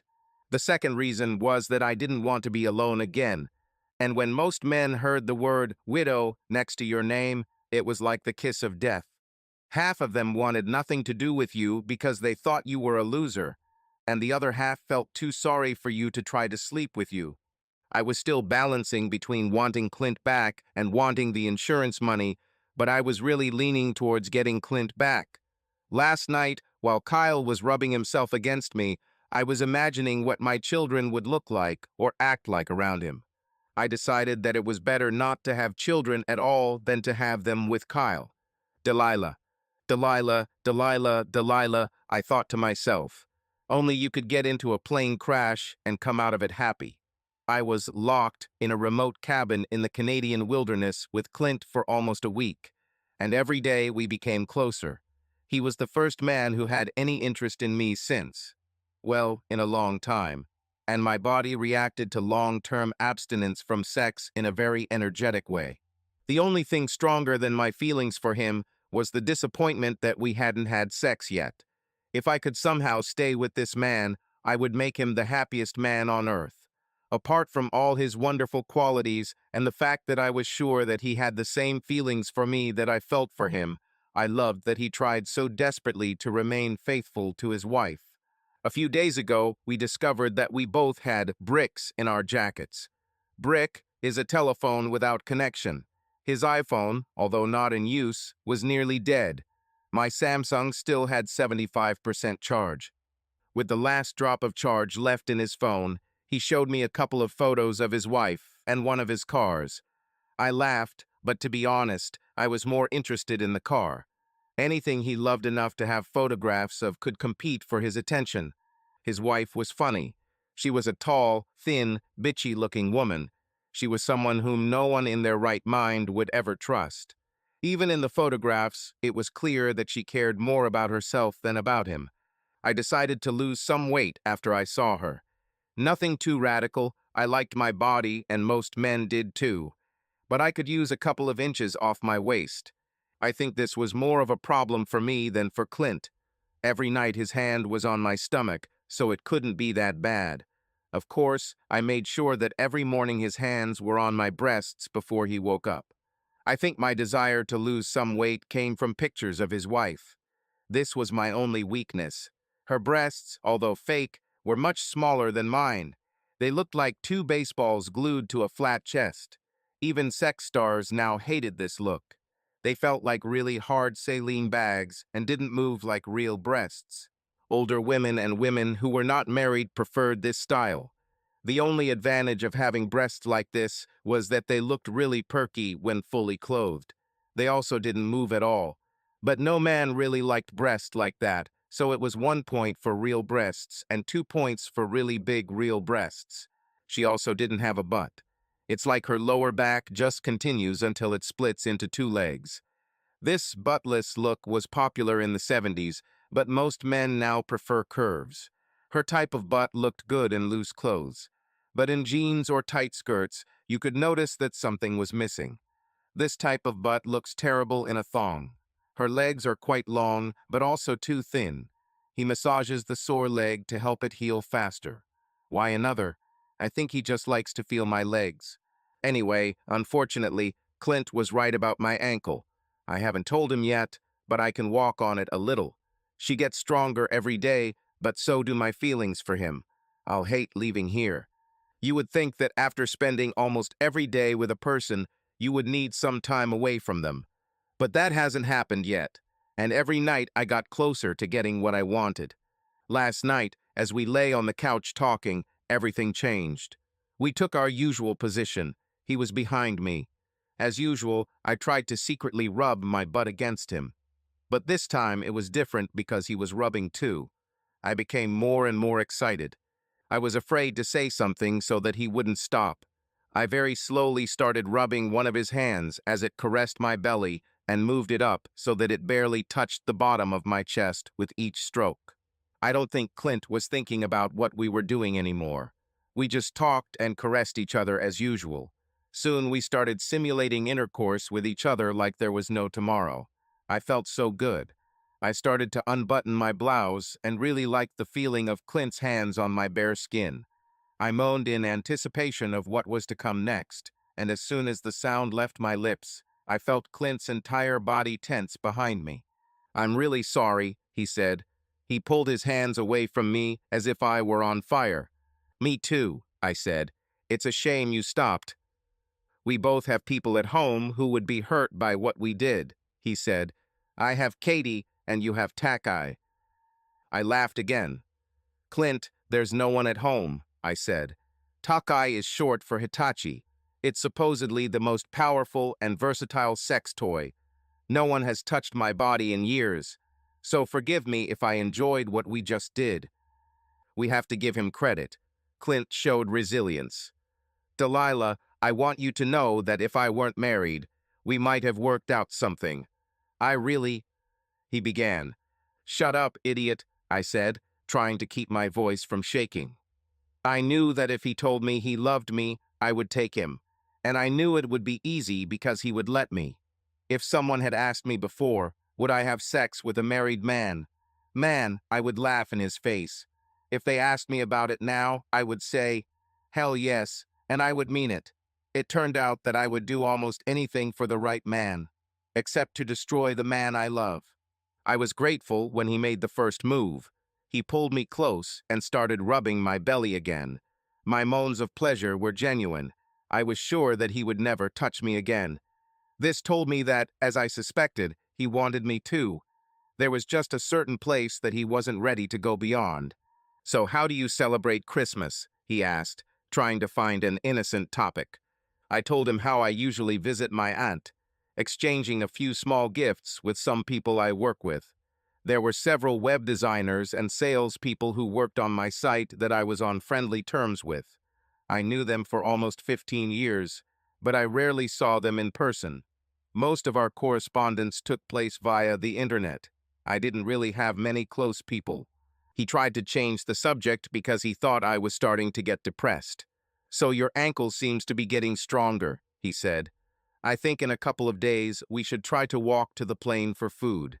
The snow should melt enough for us to get there easily." "Why don't you go tomorrow?" I asked. He looked at me as if I had hit him. Even in the dark, I could see his reaction. "You don't have to answer if you don't want to," I said. He was silent for a long time. "I already know the answer," I continued. "You don't want to leave me either. You're racking your brain to figure out a way, any way, for us to be together for a few more days. But you don't have to do that. I'll stay here with you as long as you want. I want you to go because if someone found the plane, we'll both be there so they can take us home," he said. "If you get there and someone finds a plane, They probably have a car, and you could drive back here in a few minutes, I said. For a long time, we were both silent. Clint, can we talk about Christmas again? I asked. We can talk about anything, he said. No, we can't, I said sharply, because I could ask you some questions about your feelings for me and your feelings for your bony wife that would make you feel very uncomfortable. It's Christmas, he said. We'll do what you want, I said. We'll wait a couple more days, and then we'll go to the plane to get food.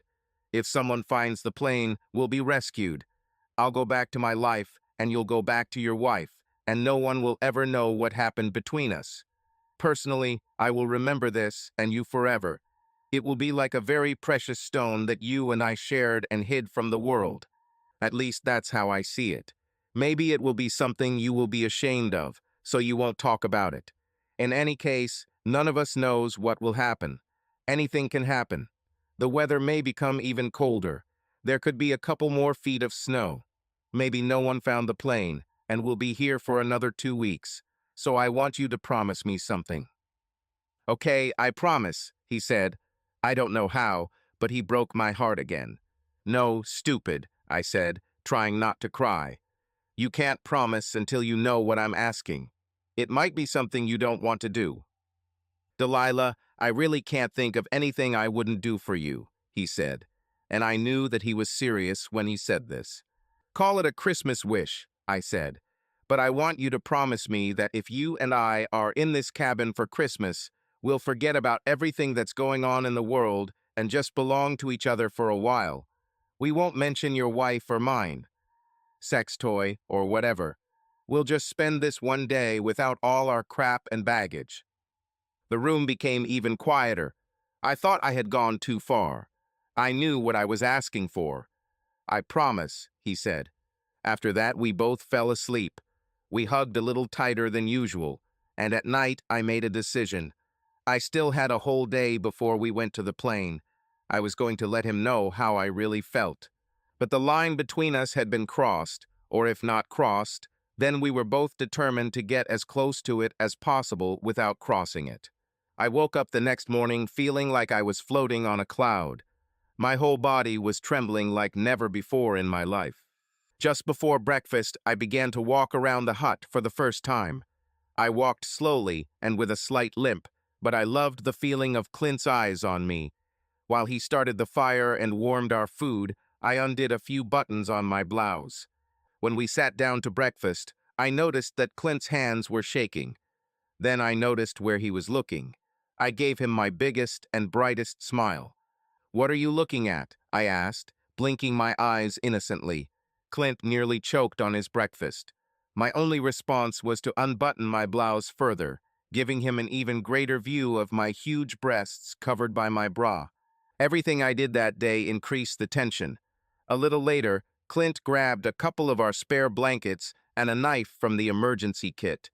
"What are you doing?" I asked. He turned to me and noticed that I was holding my bra and panties in my hands. I heard him swallow a few steps away from me. "Oh, I'm going to use some water and soap to wash my clothes. We wear the same clothes for more than a week. I'll hang them by the fire so they can dry in the morning," I said. "Now what are you doing?" I asked again. "We only have the light jackets we wore on the plane," he said, picking up a blanket in the center of which he had made a slit. He threw the blanket over me, threading the slit through my head. "Instant poncho," he said. For a moment our eyes met. I was sure he was going to kiss me. "I love that beautiful red hair," he said. He just stood there, looking at me, trying to thread my long hair through the slit in his makeshift poncho. I couldn't stand it anymore. I knew what I had to do. I needed to increase the level of sexuality even more. I held his hands as they gently stroked my hair. "I got a great idea," I said. "Now that I have this, I can wash all the other clothes." I slowly took off my poncho and shook out my long hair. For some reason, men like it when a woman shakes her hair. There are so many commercials on television where a very average-looking woman appears to be the sexiest woman in the world because she shakes her hair, wet or dry, in slow motion. When I shook my hair, my breasts also swayed without support under my blouse. Clint clutched his chest as if he was having trouble breathing. I slowly unbuttoned my blouse and took it off. His eyes were the size of saucers. I slowly rocked my hips as I slid the skirt over my round hips and down my legs. I managed to turn around as I fiddled with the zipper before removing the skirt completely. There was no need to turn around. I just wanted him to see my butt jiggle as I stood up. I remained bent over much longer than necessary. I get so many requests from men who want pictures of me in this position. I enjoyed showing this view to the only man on the planet who could take me in any position at any time he wanted. "Are you taking off your clothes?" "Right here in the middle of the room," he asked shrilly. "I wanted to give you a chance to see what you constantly refuse," I smiled. "We have gone through this dance more than once. You made it clear that you won't take me, so my virtue is safe. Besides, I was going to put the poncho back on, unless, of course, you want me to leave it off." When it got dark, we had dinner, and the tension between us was so strong that it could have been cut with a knife. As I finished the last bite of my food and carefully licked it off my fingers, I smiled at him. "We have a big day tomorrow, honey. Let's go to bed, or to the sofa." I took off my poncho and lay down on the sofa. I lifted the blanket and motioned for him to join me. He walked towards me slowly, shaking his head. I yawned and pulled his hands towards me. "Nothing has changed here, baby," I said. "It's still the same me. This is the same body you slept with." I placed one of his hands on my stomach. His fingers felt even better on my bare skin. Then I put my other hand on my chest. I felt him quickly tense behind me. I think we both moaned at the same time. He began those slow strokes and caresses that I liked so much. If the world was going to end, this would be the way I would want to go. "Clint, if someone decides to have sex with me at night, please wake me up so I can enjoy it," I said sleepily. "No one but us will ever know." He started stroking my hair and then kissed my neck again. "Good night, Delilah," he whispered. "Clint, Delilah. I've never known anyone like her. Before meeting her, I was so sure of everything. I was confident in my life and in my ridiculous concepts of morality and loyalty. It was like an addiction. My thoughts were always hazy around her. It seemed like the lines between what was right and what was good were always blurred. She single-handedly brought not only many shades of gray into my black and white world, but also red, blue, yellow, and green. She actually introduced me to flowers that I didn't know existed. Although it was terribly wrong, I hoped more than anything that it would soon begin to snow like never before. I wanted an epic snowstorm to start right after we got to the plane. I wanted us to frantically grab enough food for a week or more and head back. While she slept in my arms, I wanted more than anything to hold her as long as possible. One night she rolled over, and now we were lying face to face. These colossal pillows were pressed against my chest. I found both my arms wrapped around her waist and currently holding the softest buttocks I had ever felt. Until this moment, I thought that Katie's firm and muscular buttocks were a work of art. Is it possible that my tastes in what's sexy have changed so quickly? As much as I loved Katie, the choice between making love to her and the body I was so desperately hugging in that moment probably wouldn't have gone the way I always thought it would. Delilah swore no one would ever find out. Should I ever give in to something that was a little wrong? Why, after all, should this be wrong? This will make both Delilah and I immensely happy, so how could that be a bad thing? Happiness is supposedly a good thing. Two people are happy and no one gets hurt. Sounds like a good thing all around. But it was just like most tempting things. It's like addiction or alcohol or 1,000 other things that feel extremely good, but in the long run are just bad for you. As much as I want this, it will only cause me problems in the long run. There are no more secrets left in the world. Nothing can be hidden forever. Sooner or later, Katie would find out, and she would be hurt. I can sacrifice a little temporary happiness to protect my marriage. When I looked at her face, even without makeup, her lips were pink like a rose. I imagined they would taste like the freshest strawberries. I imagined those beautiful green-blue eyes that were now hidden behind her eyelids. what the hell was going on in my head. I never had those thoughts about Katie.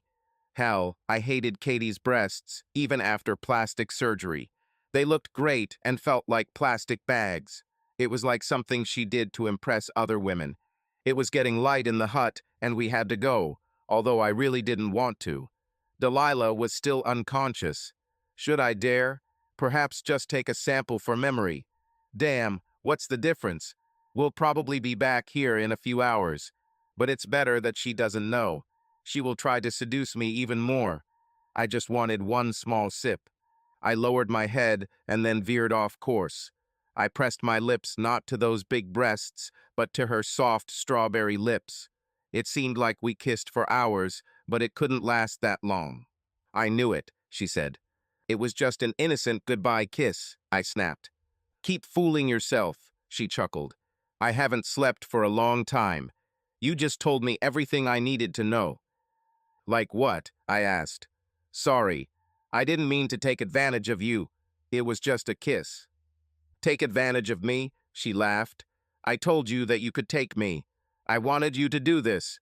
You just told me something completely different. Her smile could light up the entire forest. Like what? I asked. I'll tell you later. Maybe, she said. We got up from the couch. I went to wash my face and rinse my mouth with a little water from a bottle. She made quite a show of putting on her clothes, slowly pulling her panties up her thick legs.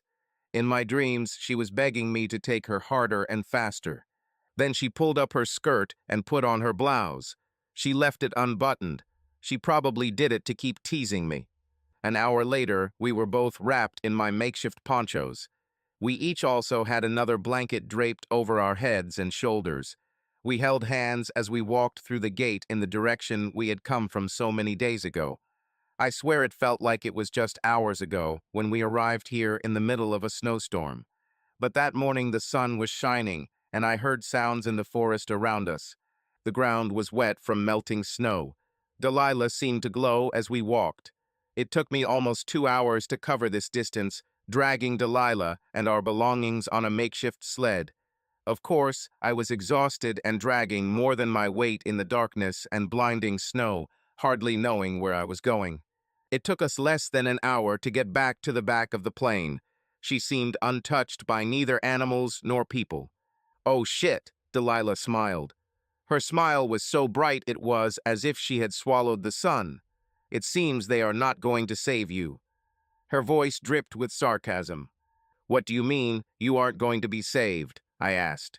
Aren't you going with me? You need salvation from me, she grinned. One more night on this couch, and we'll have sex like rabbits. You cannot even imagine. Well, I have a couple of ideas, I said, clearly as happy as she was, although I didn't want to admit it. I won't have sex with you until we get home, she said, crossing her arms over her chest. Delilah, honey, look at the sky, I said. She looked up. What? She asked. Looks like you'll get your wish, I said. Look at these clouds. I'd say we have an hour or two at most before it starts snowing again. We need to quickly gather as much food and whatever else we can grab, and then haul it back. You called the cabin home? She nodded shyly. Well, let's get down to business, I said, slapping her on the butt.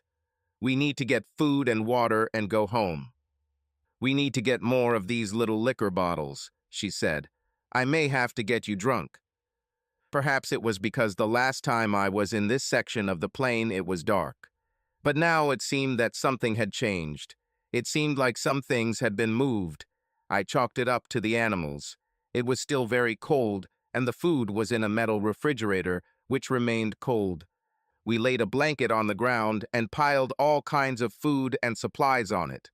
Delilah found a purse that must have belonged to one of the flight attendants or a passenger. She threw some cosmetics and lipstick into the pile. Why is this? I laughed. You do not need it. You are beautiful without it. Oh my God, listen to that compliment, she laughed. If you're so desperate to get between my legs, you should have done it while you had the chance. But I began. Ah, now it's my butt, she laughed. And all this time I thought you were fixated on something else. She turned around and waved her butt at me. "Hey, you two! Get out of there!" a voice shouted from outside the plane. "You're tampering with physical evidence," he said. A stocky officer, clearly an investigator of some sort, resolutely boarded the plane and stared at us. "How the hell am I supposed to figure out how the damn plane went down if people like you keep moving all these things?" he shouted. "This is all. Look at all this. Are you some kind of gravedigger? People died here, and I need to find out all this. And almost alone. The idiots they gave me to help me are stupider than trained monkeys. Hell, I'd rather have monkeys." He looked at what we had done and became even redder. "You ruined everything," he shouted. "How did I?" "That's it. You're under arrest." "Get those cops here now," he shouted again. "How am I supposed to find out all this?" "You could just ask us," I said quietly. "You mean you remember where all this was?" he smiled. "No, you idiot," Delilah screamed. "We were on a damn plane. Come on, arrest us. You will look even more ridiculous and unprofessional than you do now. What kind of investigator are you? You had a chance to be a hero, and now you just look like an idiot." What's your name?" he asked me. "Clint, don't tell him anything," Delilah screamed. "You're Clinton Connors," he shouted. "You're on the list." He was jumping up and down like a child who urgently needed to go to the toilet. "Hey guys," he shouted. "Call a helicopter. I am a hero. I found the only survivors. I saved them alone." "Sit down," he told us. "After everything you've been through, you must be tired and hungry. The helicopter will be here in a few minutes. I am a hero." "You're an asshole," Delilah spat, "and we're not going to land on something that leaves the ground. I won't even get into a truck that's too high off the road." "Why is she mad at me?" he asked. "She should kiss my ass. I saved her. I think she didn't want to be rescued," I said. "I think she had plans for the evening." Less than 10 minutes later, we were holding hands in the back seat of a ranger's Jeep as snow began to fall. "You were wrong," she said. "We didn't have 2 hours. We would have to carry all this food home through the snow." She squeezed my hand tightly. "I wish we could carry all this food home through the snow." An hour later, we were driving through the streets of a fairly modern Canadian city. There were a lot of people who wanted to ask us questions. I called Frank. "Clint, buddy, I knew you were too tough for a little plane crash to stop you," he said. "I'll reschedule your meeting for the first morning. You can go home right after this. Katie is going crazy. All this is killing her. I'll call her and tell her you're okay." "Frank, don't tell her," I said. "I want to surprise her. It will be like those times when guys come back from war and surprise their families." "What?" he said. "Frank, if you tell Kathy that I was found, she will insist that I come home immediately. There will be no meeting." "Damn, good, buddy. Whatever you say," he said. "I won't say a word." An SUV was rented for Delilah. She refused to board the plane. She also wanted to return home to Michigan. It was weird. We both lived in the same state. I needed to stay a few days before I could leave. I had to meet with the Canadians, and then I was on a commercial flight home. I insisted on accompanying her. "It doesn't matter," she said. "We've had a great adventure, and I have a great secret." "What is this?" I asked. "Nothing you need to worry about," she said. "But I have a couple of questions for you." "Okay, ask," I said. "What were you thinking when you looked at my breasts that morning while you thought I was sleeping?" she asked. I, I, I hesitated. "Don't even bother, stupid," she chuckled. "I'm pretty sure I already know. But since you won't tell me, I won't tell you my secret. But I'll ask you one more question. If you answer my question, you'll know my secret. If you can't, maybe I should ask your wife." "What question?" I asked. "What kind of man who squeezes a woman's bare breasts and dreams of kissing them will pass by these very breasts and choose to kiss her on the lips?" she asked. Then she gave me one of her Delilah smiles. I was about to say something, but she grabbed me by the neck and kissed me deeply. She then got into a rented truck and drove off without even looking back. I couldn't believe she was just leaving my life. It didn't seem right, but maybe she was right. Maybe what we experienced in that hut was exactly how she described it. We had a great adventure. We had many secret memories that we could not share with anyone. We had something that warmed us when we thought about it, but those memories could destroy our lives. Maybe it would have been better to leave them as just memories and nothing more. Maybe what we thought we had was based on two people, essentially strangers thrown together under the worst possible conditions and allowed codependency to seem like more. For me, it all seemed like the pain of first puppy love. It was as if I had found, in the hallways of my school, a being so unlike any other in my life that it seemed alien and ultra-attractive. And just like the pain of those intense first loves, now that she was gone, there was a dull ache in my heart. Puppy love, that's all it was. Hell, does anyone ever really forget their first love? No, we never do that. We remember her until our last breath, although in the end we marry someone much more practical and therefore more real. Now I needed to put all these impractical thoughts and feelings aside and get back to my much more real, albeit less satisfying life. Time to say goodbye to colors and shades of gray. Life is, after all, black and white. Making a deal with the Canadians was a piece of cake. I received even better conditions than I expected. After all, there was a deal that needed to be concluded. They wanted to make parts, and we wanted them to be made. The only question was money. It seemed so insignificant after the days when it was a matter of survival. I flew home on a plane that was almost the size of a city block and could easily accommodate everyone on my street. I looked around and didn't find any distractions. It was a plane full of black and white people, no colors or shades of gray. When I say black and white people, I don't mean literally, although there were blacks and whites and Hispanics and other races. It's just that none of them were interesting to me.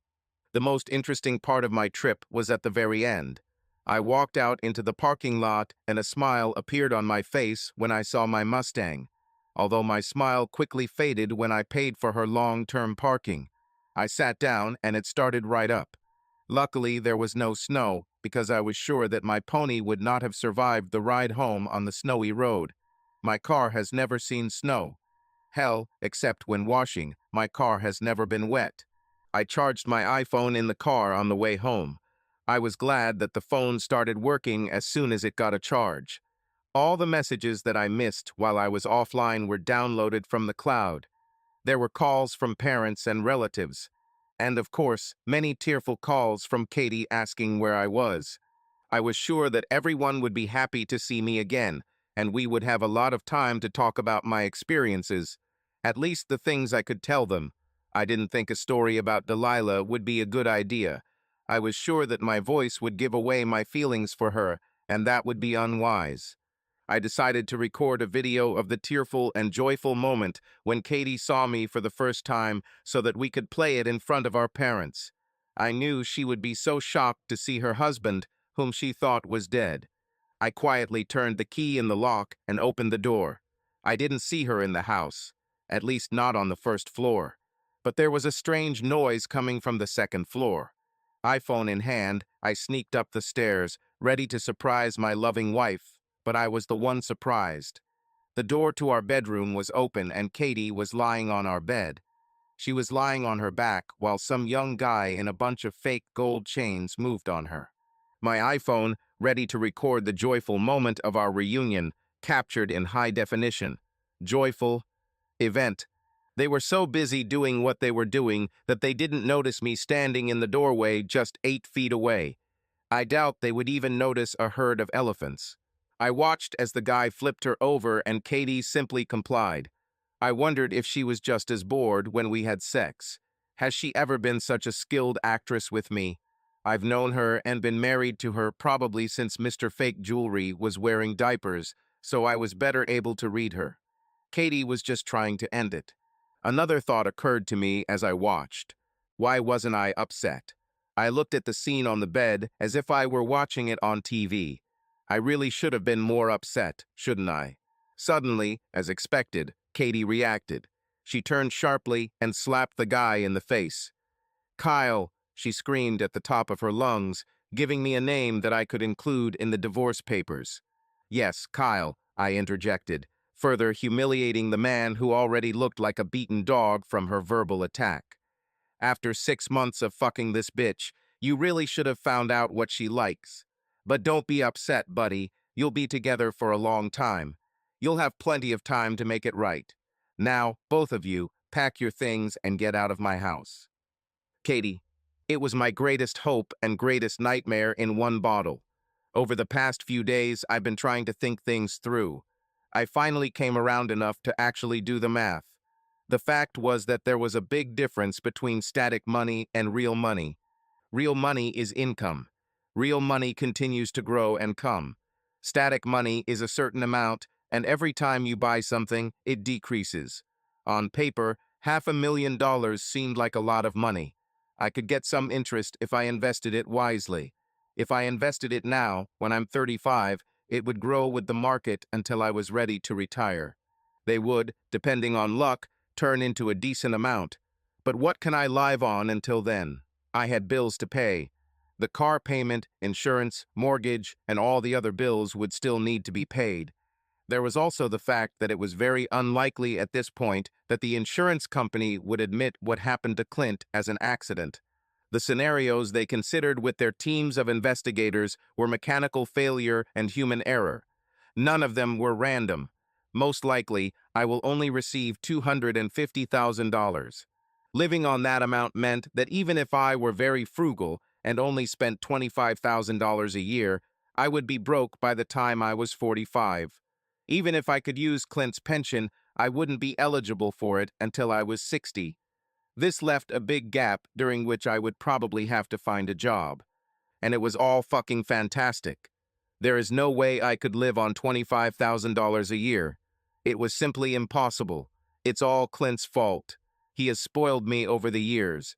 He just loved me too much. He taught me that I could have whatever I wanted without lifting a finger for it.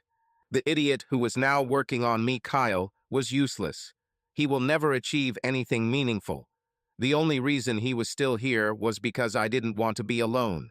I had sex with him often because it was the only way to keep him quiet. When we weren't in bed, he would pace around the house mumbling and trying to make absolutely ridiculous things rhyme.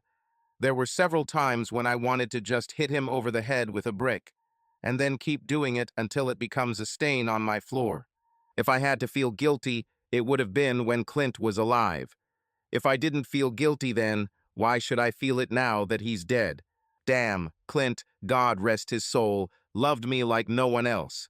He would want me to be happy. There comes a point when sex slows down in any relationship. I think Kyle and I have reached this point. It's funny, Clint and I never got to that point. Clint literally worshipped me. Once I started remembering how good Clint made me feel when he wasn't at Frank's beck and call, I felt it. Kyle, I screamed at the top of my lungs. I wanted to kill that stupid bastard. I was so angry that it took me a while to formulate my next grievance. He will pay for what he tried to do. Suddenly, I heard a voice. I was too shocked to understand what he said. I probably wouldn't have been able to hear him anyway because of the noise in my ears. I turned and saw my husband, Clint, back from the dead and standing in the doorway. My vision darkened as I realized the situation I was in. I was completely naked, like a girl of easy virtue. Okay, I thought, now I can pass out. But that did not happen. I fell out of bed when Kyle pushed me away as if he had just discovered I had syphilis. He jumped and thrashed around, trying to hide from Clint, who wasn't moving, and at the same time find his clothes. I was still having difficulty breathing. I sucked in a breath and barely exhaled. Violence.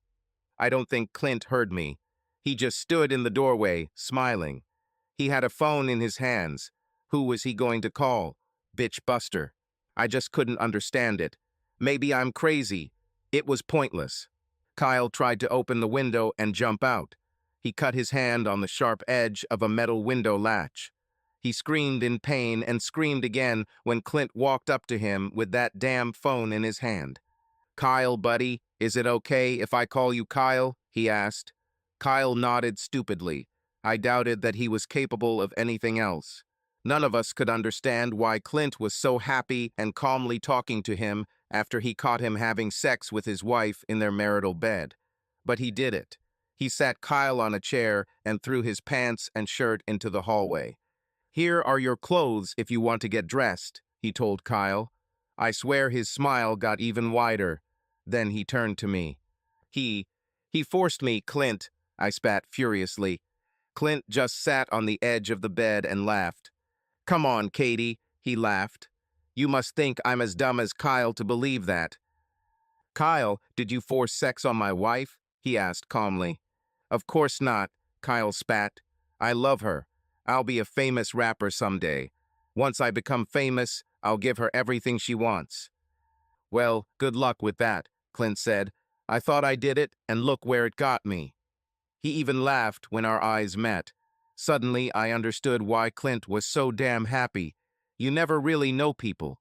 We were both surprised at the same time. Clint was surprised that he found me in bed with Kyle, and I was surprised that my husband, all these years, had harbored a secret desire to see someone else have me.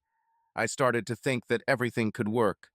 "Well," Clint said, still smiling, "I've been very kind and polite considering the circumstances, but I think it's time for you to pack up and leave." "What do you mean, dear?" I asked. "Do you want him to take me again?" In less than half a second, Clint's face changed. The change was so fast and drastic that it seemed as if he had become a different person. "Hell no, you bastard," he spat with complete hatred in his voice and expression. "I don't care what you two do. I just want you both to get out of my house." "BB, but dear, this is our house. I chose it, and you bought it for me," I stammered. "All people choose all sorts of nonsense," he chuckled.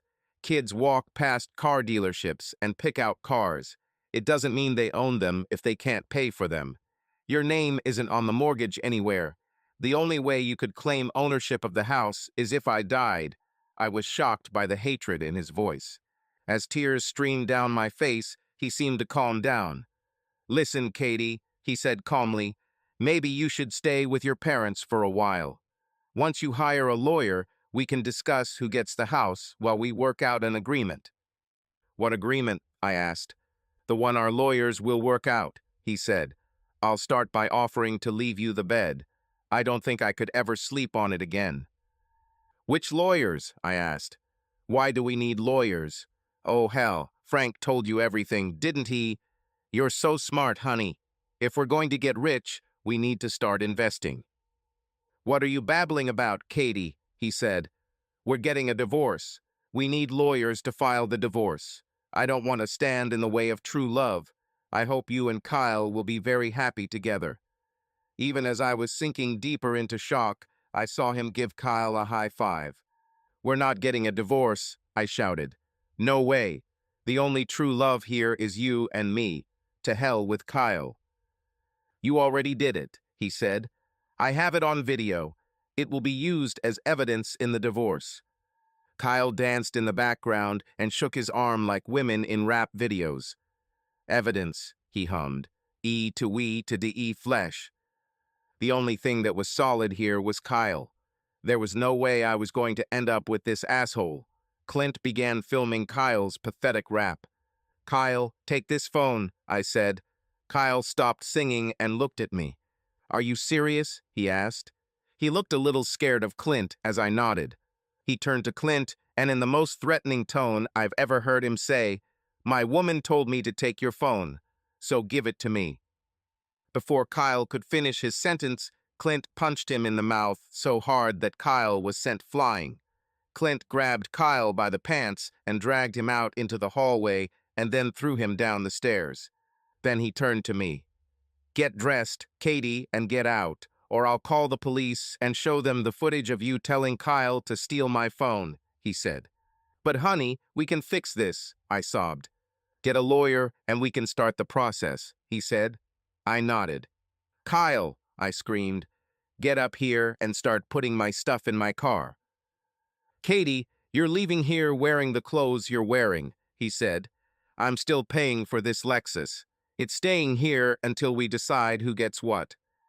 Luckily, Kyle didn't spend all the money I gave him. We had to take a bus to my parents' house. I've never ridden a city bus before. "These are my people," Kyle declared. "Look, I'll give them some. The next moment, Kyle stood up and started rapping. Three old women grabbed him and threw him off the bus. They looked at me because I walked in with him. I jumped up and walked out myself as his landing looked painful.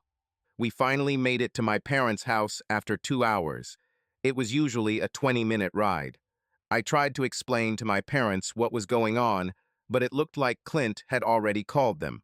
To be fair, he called them to tell me that he would pay my lawyer and not put a hold on my credit cards until the settlement was completed if I agreed not to go into debt. My mother, whom Clint could never refuse, got the rest out of him. She told Dad everything, and they were both furious. They started shouting at me as soon as I rang the doorbell.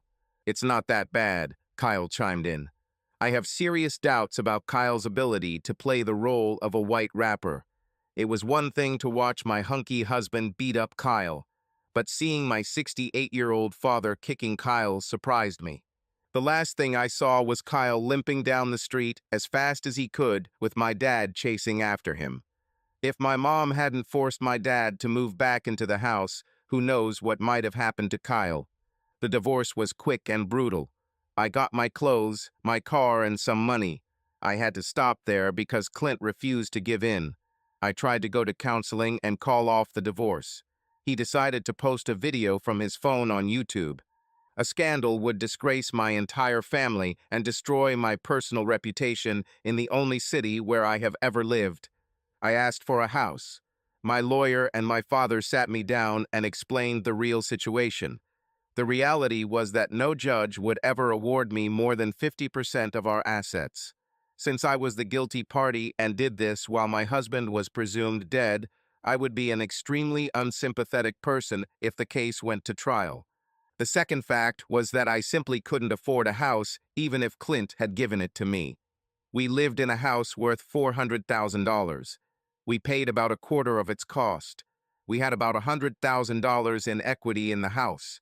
If I wanted the house, I would have to take out the mortgage and pay Clint $50,000. No bank on earth would give a woman who had never worked and had no credit history a mortgage for $300,000. But I thought the woman always got the house, I said. Only if there are children, my lawyer said. The best you can hope for is if the judge orders the house to be sold. Then you might as well buy it if you want it that bad. I told you to give me grandchildren, my mother grumbled. I couldn't believe it had gone this far. I lost my home, my husband, and my marriage because of Kyle and my jealousy of Clint's job. Now that I've been confronted with how hard it is to actually make a living and pay for things I took for granted, I've realized what a fool I've been. Unfortunately, Clint didn't want to hear it. He accepted my apology with dignity and tried to be very fair in the settlement. The only thing he wanted was to get out of our marriage. I couldn't believe that he fell out of love with me so quickly. "What did you expect?" my father said angrily. "You broke his damn heart." Clint ended up getting a loan against our home. He gave me $100,000 to cover my half share in the house and $50,000 in lieu of alimony. I also received half of our investment, which was another $20,000. He even agreed to let me keep my Lexus as a gesture of goodwill, but I had to take over the payments once he transferred it to my name. Once I realized how much the monthly payments and service contract for this car cost, I traded it in for a much cheaper car. The service contract for this car was more than the monthly payment for my new car. I'm moving to an apartment that I can afford. I hoped that after some time, the pain of what I had done would subside and I could start over. It took us less than a week to work out all the details of our divorce, but it seemed like an eternity. The whole family was in turmoil. It looked like Christmas wouldn't be very good this year. I sat on the floor of my new apartment and couldn't hold back my tears. I used to look all over that big old house trying to figure out where Clint hid my Christmas presents. For the first time since I met Clint, I was lonely and miserable on Christmas Day, and the only person I could blame was myself. Clint. My whole life could have been reduced to a scene from a movie. It's the one from The Matrix where Cypher looks at Neo and says, "Why, oh, why didn't I take the blue pill?" I've been working as hard as I can this past week. I worked more hours than ever before, but felt empty.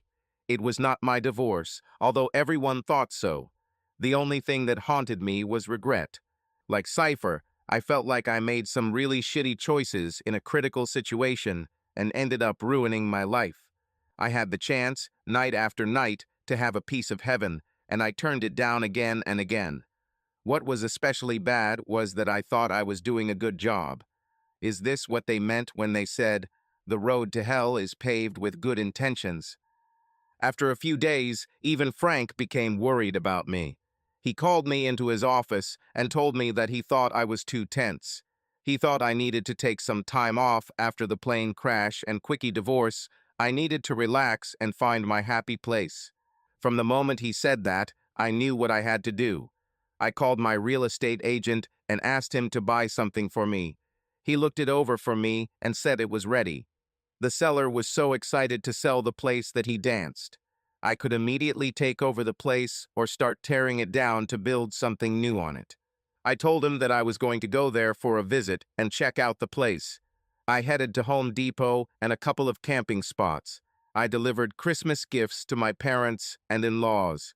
They all seemed to understand that this was the only time I needed time to myself for Christmas. I was sure that my Mustang couldn't make this trip if I was crazy enough to try to drive it. Luckily, I had a Jeep for the winter. It took me over a day to drive through the deepening snow, but what do you expect? This was Canada. My intention was to just spend the day reminiscing and trying to decide what the hell I wanted to do with an abandoned hunting lodge. I could probably rebuild the cabins and modernize them. Perhaps I could turn Cabin 6 into a summer retreat for myself. Hey, why only for yourself? Maybe I could invite the whole company there for a week or weekend in the summer for team building and stress relief. As I arrived at what was now my gate, I noticed the damn car parked next to it. I thought they were squatters. Probably a group of teenagers who lived in the area came here to smoke and kiss. Damn, I was young once. I think normally I wouldn't care. But now I was here and I wanted this place just for me, so I could remember. Opening the fence, I noticed many fresh footprints in the snow. This made it difficult to figure out where they were. Judging by the size of their feet, they seemed like very small children. I laughed when I saw that some of them made snow angels. It was starting to get dark, and children so young would probably have gone home if they were even here. I grabbed the small generator I had brought with me and took it to the porch of Cabin 6. I went back to my Jeep and grabbed a long extension cord and extension cord. Then I grabbed my freezer. It was quite heavy as it was full of food. It was easier to drag it through the snow than to carry it. I decided to take some of it inside. As soon as I opened the door, I noticed the fire. Someone was here and started a fire in my fireplace. "Okay, whoever you are, I'm the owner and I want you out of here now," I shouted loudly. "No, you don't understand," she said, leaving the kitchen. My heart started beating faster as soon as I heard her voice. "Delilah," I gasped. "In the flesh," she grinned. "It took you long enough to get here. I've been waiting for you for several hours." "But how did I? How did you know that I?" "Free yourself from your bony little wife and come to me," she grinned. "No, I divorced that bony wife," I said. "But still." "We made a promise," she said. "If only we were here for Christmas." "I remember," I said. I crossed the distance separating us and took her hand. "But how did you know that I—" "Show up," she said. "You're a divorced guy now, honey. Most divorced guys will do anything for a hot girl." "That's not why I started again. "I know that, Clint," she grinned. "Have you already found the answer to my question?" "Well, not really," I said. "I was busy." "You still have a lot of time," she said. "It's not Christmas yet." "Great," I said. "We can finish unloading the things I brought here." We unloaded my Jeep and looked at each other for a long time while we set everything up. "You were planning to stay here for a while, weren't you?" she said. "I took almost nothing with me. I thought maybe we could stay here for a little while and then go back to our lives." "I just walked here thinking I could be alone to remember," I said. "Remember what?" she asked. "Our time is here," I said shyly. This brought a big smile to my face. With the fire burning and the heater I had brought, I thought we would sleep in the attic at the back of the hut, but Delilah had other ideas. She unbuttoned her blouse, revealing a very sexy, very thin bra. She pulled down her pants. She sat down on the sofa and pulled the blanket over herself. "Get your ass over here," she growled. I ducked behind the covers. "Uh-huh," she said. "First, take off your clothes." I undressed and climbed under the blanket with her. She told me everything she had been through since we broke up. She just went back to her life. But although she did the same things as always, she felt lonely. She missed me. She kept expecting me to write to her. When I reminded her that we had not exchanged contact information, she reminded me that it was not necessary. There aren't many amateur adult film sites on the internet run by a woman named Delilah, she said. I thought you could find me if you really wanted to. We have already started to caress each other. Tell me what happened to you, she said. How did you end up divorced? Just tell me briefly. It's almost midnight, and I want my gift on time. 5 minutes later, she asked me another question. Clint, why were you smiling when that idiot had your bony wife? She asked. Because I didn't have to feel guilty anymore about what you and I did here, I said. And because I just didn't care. It seemed like a great way to get rid of her and get a divorce. And because that's the same answer to the question I asked you, stupid, she chuckled. Have you guessed it yet? I didn't kiss your breasts when I had the chance, I said, because I was stupid.